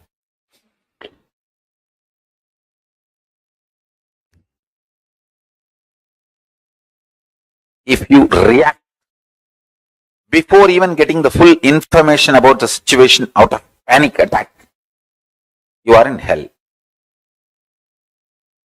Patala, like atala, vitala, suttala, latala, patala. Nothing more can happen. You can't go down anymore. Patala. If you internalize, grasp, chew, and then respond from your balance. I can say you are in the planet Earth, Bhuloka. You will be a good leader. If you receive the information and map it to your powerful cognition, which you want to be, which you consciously decide that you will be.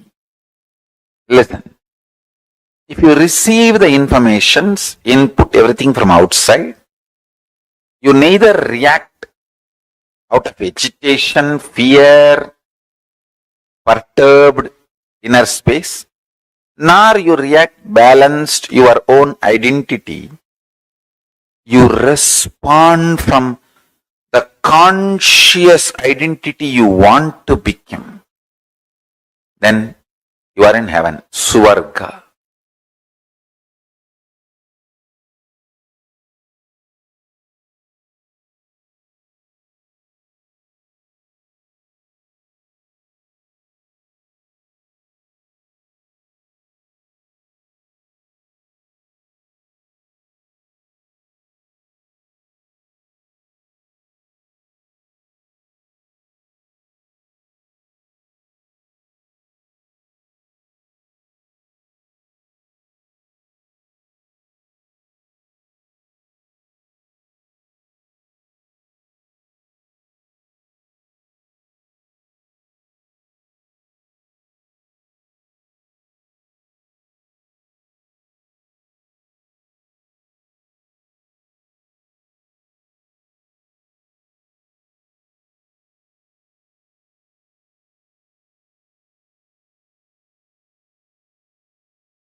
Nityanandam, this is a beautiful revelation that Swamiji revealed to all of us about what is the Swarga Loka plane.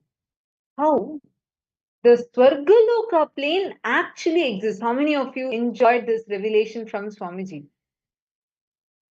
Listen, today all of us are going to be blessed with the powerful darshan of Bhagavan Soma Skandamurti, today being the Skanda Sashti. We are all going to be blessed with the beautiful darshan of Swamiji as Bhagavan Subramanya. Anything you decide, you are going to be victorious today. You are going to be ever victorious. That is the kind of a blessing that Swamiji is going to be giving to us today. So, to all the participants that are here with us, listen, you are going to see how powerfully, really, you are going to see the transformation that's going to happen for you today. Whatever you want, you're going to be able to manifest it. Whatever you want to be victorious in, whatever you want to have success in, whatever you want to experience that success and fulfillment in, today is the day you will be blessed with that.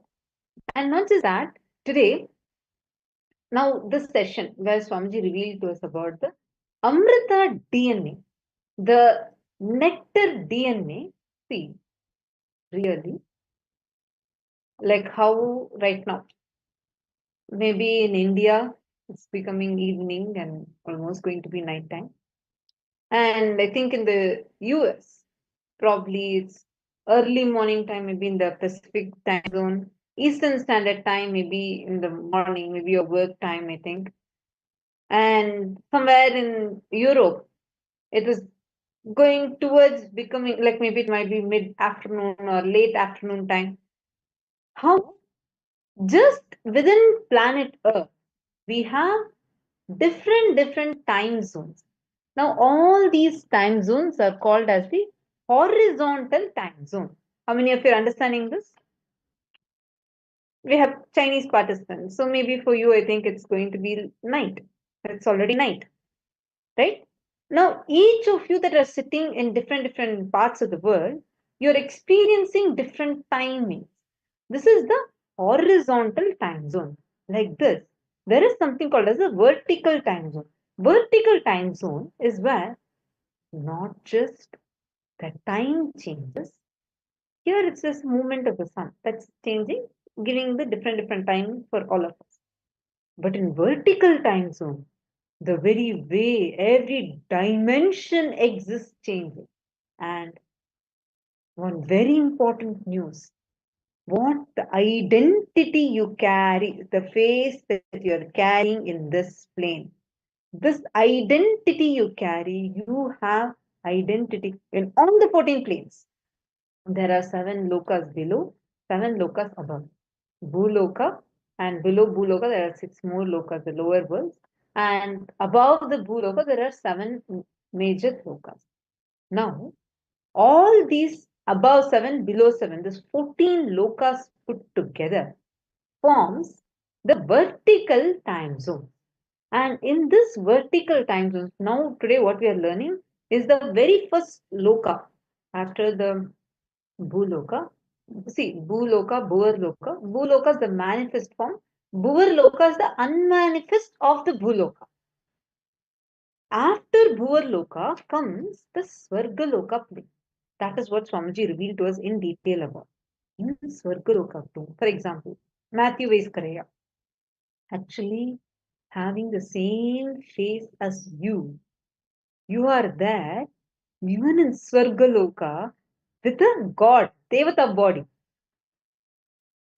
Same way, Chandrasekharaya, like your own same face, how you are there now in Bhuloka, having your same face. There is one more person in the Swargaloka plane with the Devata body. Each one of you here, Ning, like same face as you, there is one more person, one more being who is existing in the Swargaloka plane. It is your own identity that exists in each one of these lokas. Yes, that's amazing. Matthew is putting actually, Matthew, if you want, you have the ability to connect with that Swargaloka identity of yours. You have the ability to connect with that Swargaloka identity and to be able to manifest that Swargaloka identity in you. It's a very powerful blessing that we all are having, that you can manifest this best gifts. Like, for example, let us say that you have one of your relatives who exists, let's say that person in US and that person is there. How? Just because of that, you have the opportunity, the ability. Like, it makes it so much easier. You want to buy something from India, it's easier for you. You want to import something like from India to US. All these things, how things become very easy for you. You know you have someone there, right? Same like exactly like that. You now have the identity of yours. Means one of yours is in the Swargaloka plane. How many of you are understanding this?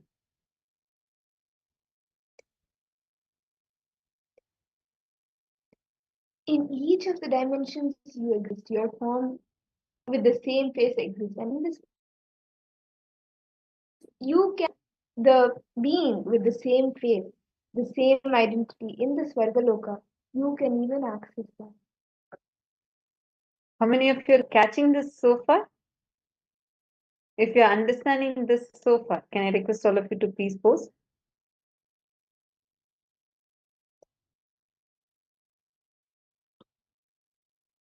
Take a moment and please post it here if you're able to cognize and understand this. See, each of you have your identity in the Swarga Loka. So far, all of you are clear, right? Now, the next thing, listen deeply. You have the very how you are existing now.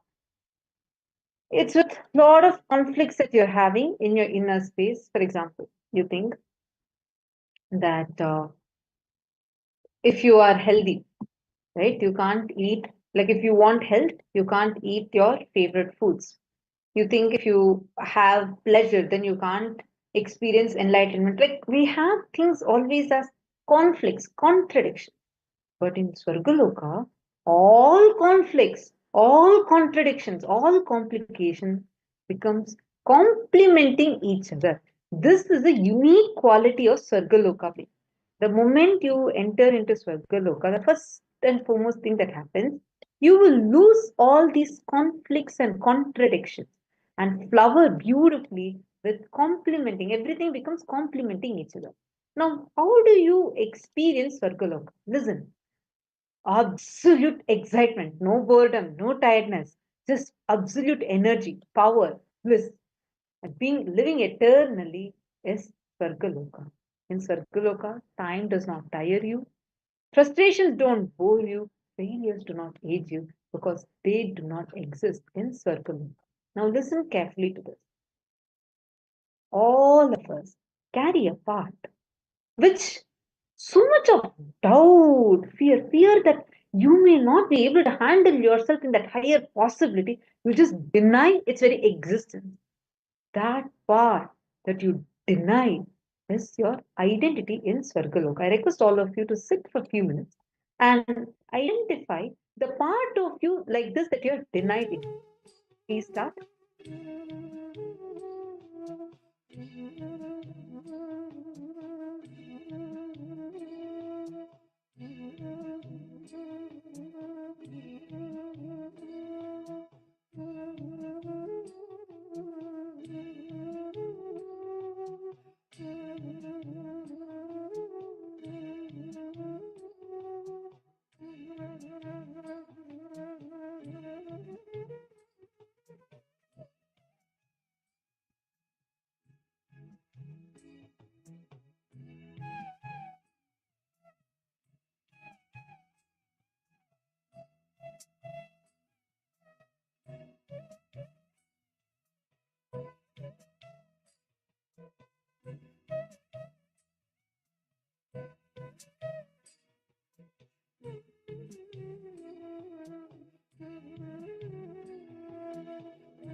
Hope all of you have finished writing. See, part of you that you have denied in you. Listen carefully. The part of you which you have denied due to your SDHD, self-doubt, self-hatred, self-denial patterns. The part of you that you suppress, like for example, you know very clearly, you doing a particular, taking up a particular project. It's a possibility that you have. But just because at some point in time you felt some failure happened, something you messed up, either you collapsed or you didn't like the way situations turned out, or maybe someone blamed you, some reason you got so much of pain because of that one thing, and you are so afraid about that very possibility, you just deny your possibility. Your self denial, the part of you that you deny because of your self doubt, self hatred, self denial, that part of you is your identity in Swarga Loka. Decide, hey, failing is not wrong, but being in the space without trying is a real crime. Failing is not wrong, but being in the space without trying, that is the real crime. Just because you failed once or twice, you'll just decide, saying that, oh, that's it. I don't think I can do it anymore. I don't think I can do it. That is the real crime. How many of you are catching this? Giving up is the real crime. Never give up in life. Everything that you have, you only need to persist. You just need to have will persistence in you, not giving up. Matthew, which part you had not understood? It is that part of you which you denied. Now are you understanding? Are you able to catch this one now? Feel free to ask if you have not understood. Sorry, I just noticed your message. Okay, great. Matthew, I'll give you one more example. See, you feel powerful, empowered, listening to all these powerful revelations from Swamiji, and you feel strongly, I want to enrich people. But just because in the past, maybe people denied you, people either made fun of you, put you down, denied you, or made you feel low about yourself, whatever happened. Then, because of that pain, the pain of that failure, you put it inside you, suffocate you, and deny that very possibility. So next time, you will not even look into actually going back and enriching the people. No, because you're so afraid of that part. Your denial of that part. Understand? That identity that you deny is your identity in Swarga Loka plane. Decide. Listen. Hey. Failing is not wrong. Me failing at one attempt, 10 attempts, 100 attempts, that's not wrong. But being in the space without trying, giving up, that is a real crime. See, Swamiji dedicated his entire life. See, from when Swamiji happened. Actually, in Hinduism, we have a tradition. Do you know about the way how the lamas, in Dalai Lama, the Tibetan Buddhism, the Dalai Lamas are identified with the set of rituals. So what they do, they find out, they have basically, for example, they'll have all the items that one of the lamas are like, they have different positions within they are like enlightened souls, enlightened masters, and each of them have certain roles and responsibilities. So the highest of the order, the lamas and the Dalai Lama, how they're identified is, there's like series of rituals. One of such ritual is like the lama. If the lama is leaving the body today, they will know, there are certain calculations at which they will know that by this date, this soul is going to assume another body, and it will be in a particular direction. And based on they'll have the items with them. They'll have all the items that the master used in this birth, in the previous birth. So they'll take these items and go, and they'll start trying to identify the child. They'll use certain characteristic features, like same type birthmarks will come. Like this, there is certain characteristic features. And they'll actually go identify the child. The child will correctly choose. They'll actually mix it with multiple items and give. Child will correctly go choose only the items that this soul used in its previous birth. It'll only pick up that items, and then they'll come and the family will donate, like literally offer that child back to the monastery, and the child will come, grow up again, and once again become a lama. This is how the cycle continues. Listen to this now.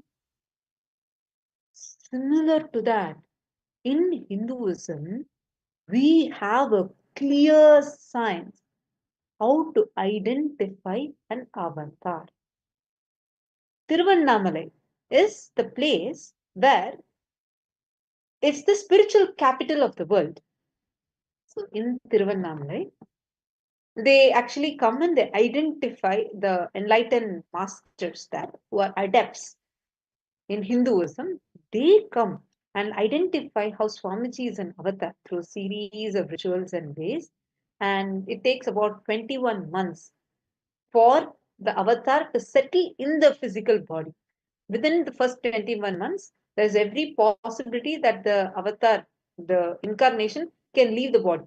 So that 21 months period, which is almost 2 years, that 21 months period, the child is constantly checked and taken care of. After that, they do a test. That's exactly after when Swamiji was almost 2.5 years old. They did a test where the grandmother actually gave all the gold coins or gold jewelry, everything, and gave to Swamiji as a small baby, 2-year-old baby. And correctly, Swamiji went. Swamiji threw away all of that and took the Rudraksha from underneath the jewels, took the Rudraksha alone and wore the Rudraksha, and we still have that Rudraksha mala.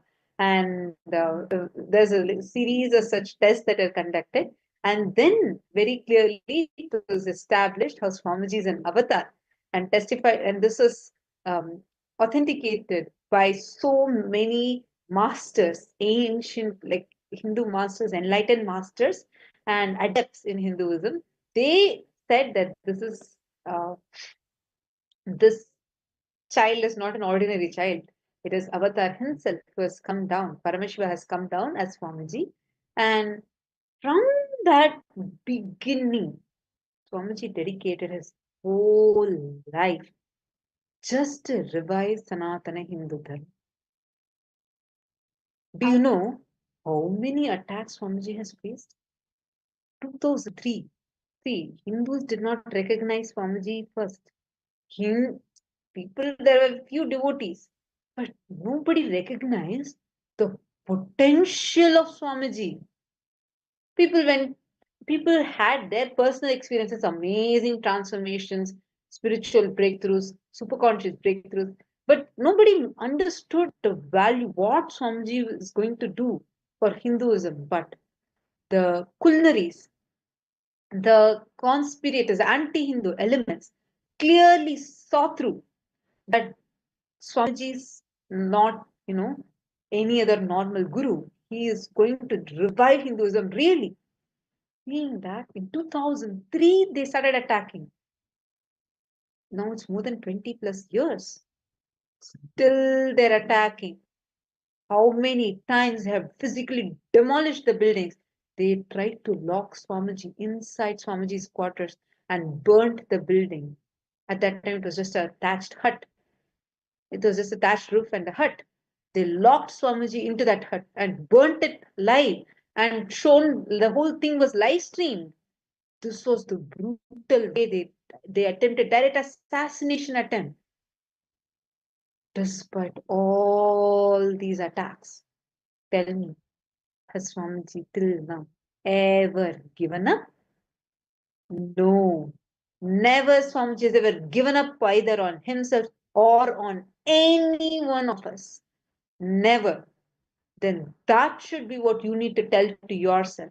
Don't give up. When your Guru, Swamiji, our Guru, when Swamiji has not given up, we are physically seeing, demonstrating, Swamiji is living and demonstrating, then no question of giving up. Make it happen. Persist till you do it, but make it happen. Decide this strongly, ferociously in you. This is the conscious decision that you need to decide so that you can access that part of you that you have denied due to your SDHD patterns. Decide this in a very, very, very powerful way. Now, with this, we are going to be entering into the power manifestation session. And today, all of us are going to manifest the power of seeing in the Krishna. Today being the day where Skanda Shashti and Swamiji is going to be giving us all the darshan as Bhagavan Somaskandamurti. We are going to be having the very powerful power, an alchemy product using which we are going to be manifesting this power. Can I request each of you to take a minute or two to bring your Krishna here, the Jnananjana or the Aushadha that you have, and you can even bring your Atmamurti. Whatever Aushadha process, Aushadha that you have with you, the Jnananjana, or it could be any other alchemy product as well. Can I request each of you to take a minute and bring it, if you don't have it yet? All the participants that are here with us, take a few minutes and kindly gather these items. See, some of you who have attended some of the physical programs, you may have the Jnananjana or the Aushadha. If you don't have it yet, it's okay. Today, during the darshan, you can actually get it blessed. I asked you to bring the Krishna. The Krishna is actually the granite slab. And actually, this granite slab in the olden days, like many years ago in the Hindu tradition, this granite slab was used to project or like to communicate. Actually, in Meenakshi's time, in the Madurai kingdom, from like Meenakshi will be in the kingdom, but she can communicate with every single citizen and with all her entire team, the entire team of all the Rudrakanyas and all the women. She could communicate through this Krishna. Absolutely. Actually, it's a beautiful example because the Pandyan civilization was the most advanced civilization, right? Like now, how we are having, like right now, you're watching us through your TV or your tablet or your laptop or your mobile phones. You're watching us through some electronic device that you're having. Am I right? Like this, Actually, Swamiji showed, like in the Madurai temple itself, there'll be multiple places where there'll be a separate granite slab kept, where they can actually apply the Jnananjana, and at a time, like how, if, for example, now let's say the president wants to address the whole country, so he'll appear on your TV and he'll talk. Am I right? Like that, at that time, Devi Paramashiva Shakti, Meenakshi, will give darshan on all those granite slabs. And she will appear on the granite slab, give the darshan, and she would give the, like whatever she wants to tell, she'll appear on the granite slab. This is for civilization. This is the power of the Krishna Shila. Using the Krishna Shila, the Krishna Shila is actually a granite slab, a dark granite slab that we use. And for now, if you do not have Krishna, if you have the energized mirror, you can use that. If you are here for the first time, you do not have either of these, then please do not use your own mirror. You are going to get it energized today. For now, you can manifest this as the power of seeing the third. You understand, mirror actually, it is a spiritual alchemy product also. And it does not need any maintenance or anything. It will actually answer and respond to you just like a deity. However, a deity responds to you when you ask for a prayer. However, that deity responds to you, even the mirror will respond to you. It is a spiritual alchemy product that works on your neurological system, and it percolates the whole system and becomes your reality completely.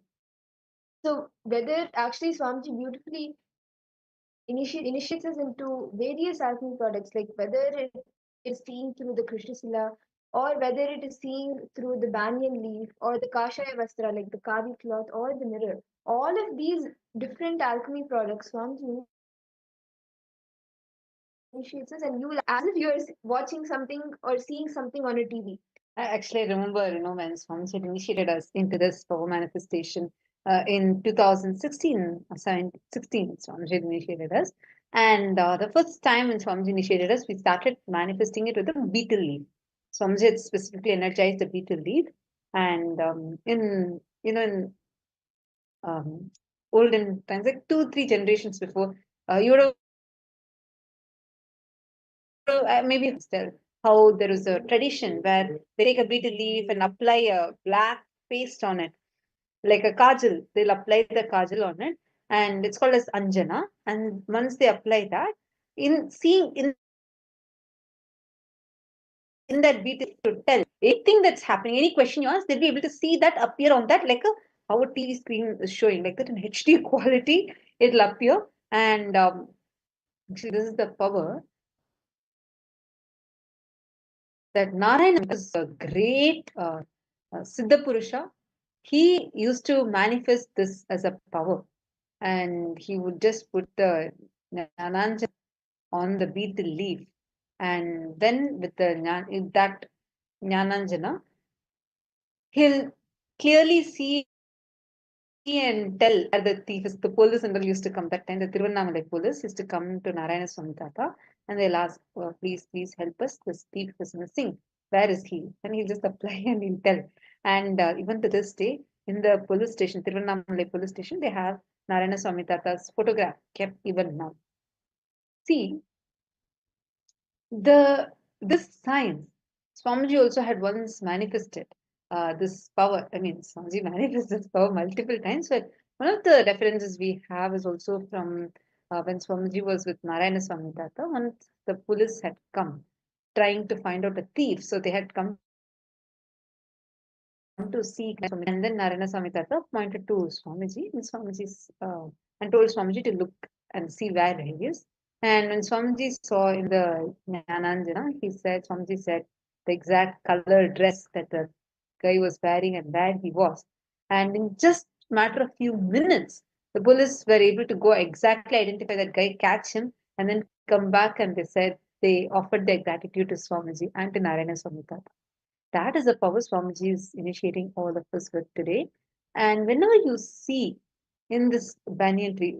Swamiji had initiated us into this power in 2016. And I remember so I got the betel leaf and Swamiji blessed the Jnananjana and gave. I applied the Jnananjana and I was thinking, okay, maybe, I had to sit and maybe visualize something or something will come inside me, maybe not, and believe some cognition I had. Swamiji initiated, and I had a person, like each one of us had the program participants to come and sit with us. So I had a person sit with me. Swamiji is sitting in the Simhasan on the Rajya Sabha stage, and we were all sitting on the stage with Swamiji. And Swamiji just looked at me, and Swamiji smiled. And just seeing Swamiji smile, it was just so sweet, just too sweet. And I just looked at the betel leaf at that instant. I could very clearly. It's almost suddenly became like a portal for me. Like I felt like I'm looking at that person's house, whoever I was doing the scanning for. I literally felt I'm looking at that person's house here in a 3D view. Like I could actually, like how you can just drag your cursor and then the things would move. And it'll be an immersive view, right? I could literally see it like that. And I was able to move the beaten leaf, and within that I could see things moving. I could actually see the curtain in their house, I could see the flooring, I could see the light bulb, like everything was coming. And that time Swamiji laughed and Swamiji blessed me also. Like that was my first breakthrough in this power manifestation. This is a very powerful power. The mirror is used as an initial training level to see all the records through the mirror. And then the granite slab is where you can see it permanently. Granite slab is the most powerful one where you can see it permanently. And through the spiritual alchemy products, your default future can be studied, which will be amazing and educating, inspiring for you to alter and manifest in different ways, wherever you want and however you want. So it will be like giving amazing input for your day-to-day lifestyles. And it's a very powerful power manifestation that we are having. And the Shastra Pramana for this power comes from the Vijnana Bhairava Tantra, Sutra 34, Dharana 11. It says, Kapalantar manonyasya tishtan talochana kramena manasodhadyat lakshaye lakshyamuttamam. And the translation for this goes as by fixing the mind on the inner space within the crown center, sitting stably without any movement, having the eyes closed in succession, by that stability of the mind and inner space, through this power of the third eye, one directly sees the ultimate goal, Lakshyam, by having the vision beyond the sight that reveals any object or place, attaining the space of oneness with the source of Paramashiva. Now, this is the power that all of us are going to be manifesting. So let's all get ready now. Swamiji will manifest through you. See, don't have any self-doubt. Do it, just do the process. Swamiji will manifest through you. So now let's directly enter into the power manifestation. Take a few minutes, and what you're exactly going to do is take the Kristashila or mirror and apply the Jnananjana or any Aushadha that you have. Whatever Swamiji is blessed with, get that, prepare that, and apply the Jnananjana or the Aushadha on your third and on your temples. Now, sit and intensely connect with Swamiji and try to see in the mirror. Swamiji himself will appear in the mirror and give you darshan. Till you see Swamiji's form, just keep seeing. As soon as you see, please post it here in the chat. Paramashivoham Om Nityananda Paramashivoham Om Nityananda Paramashivoham Om Nityananda Paramashivoham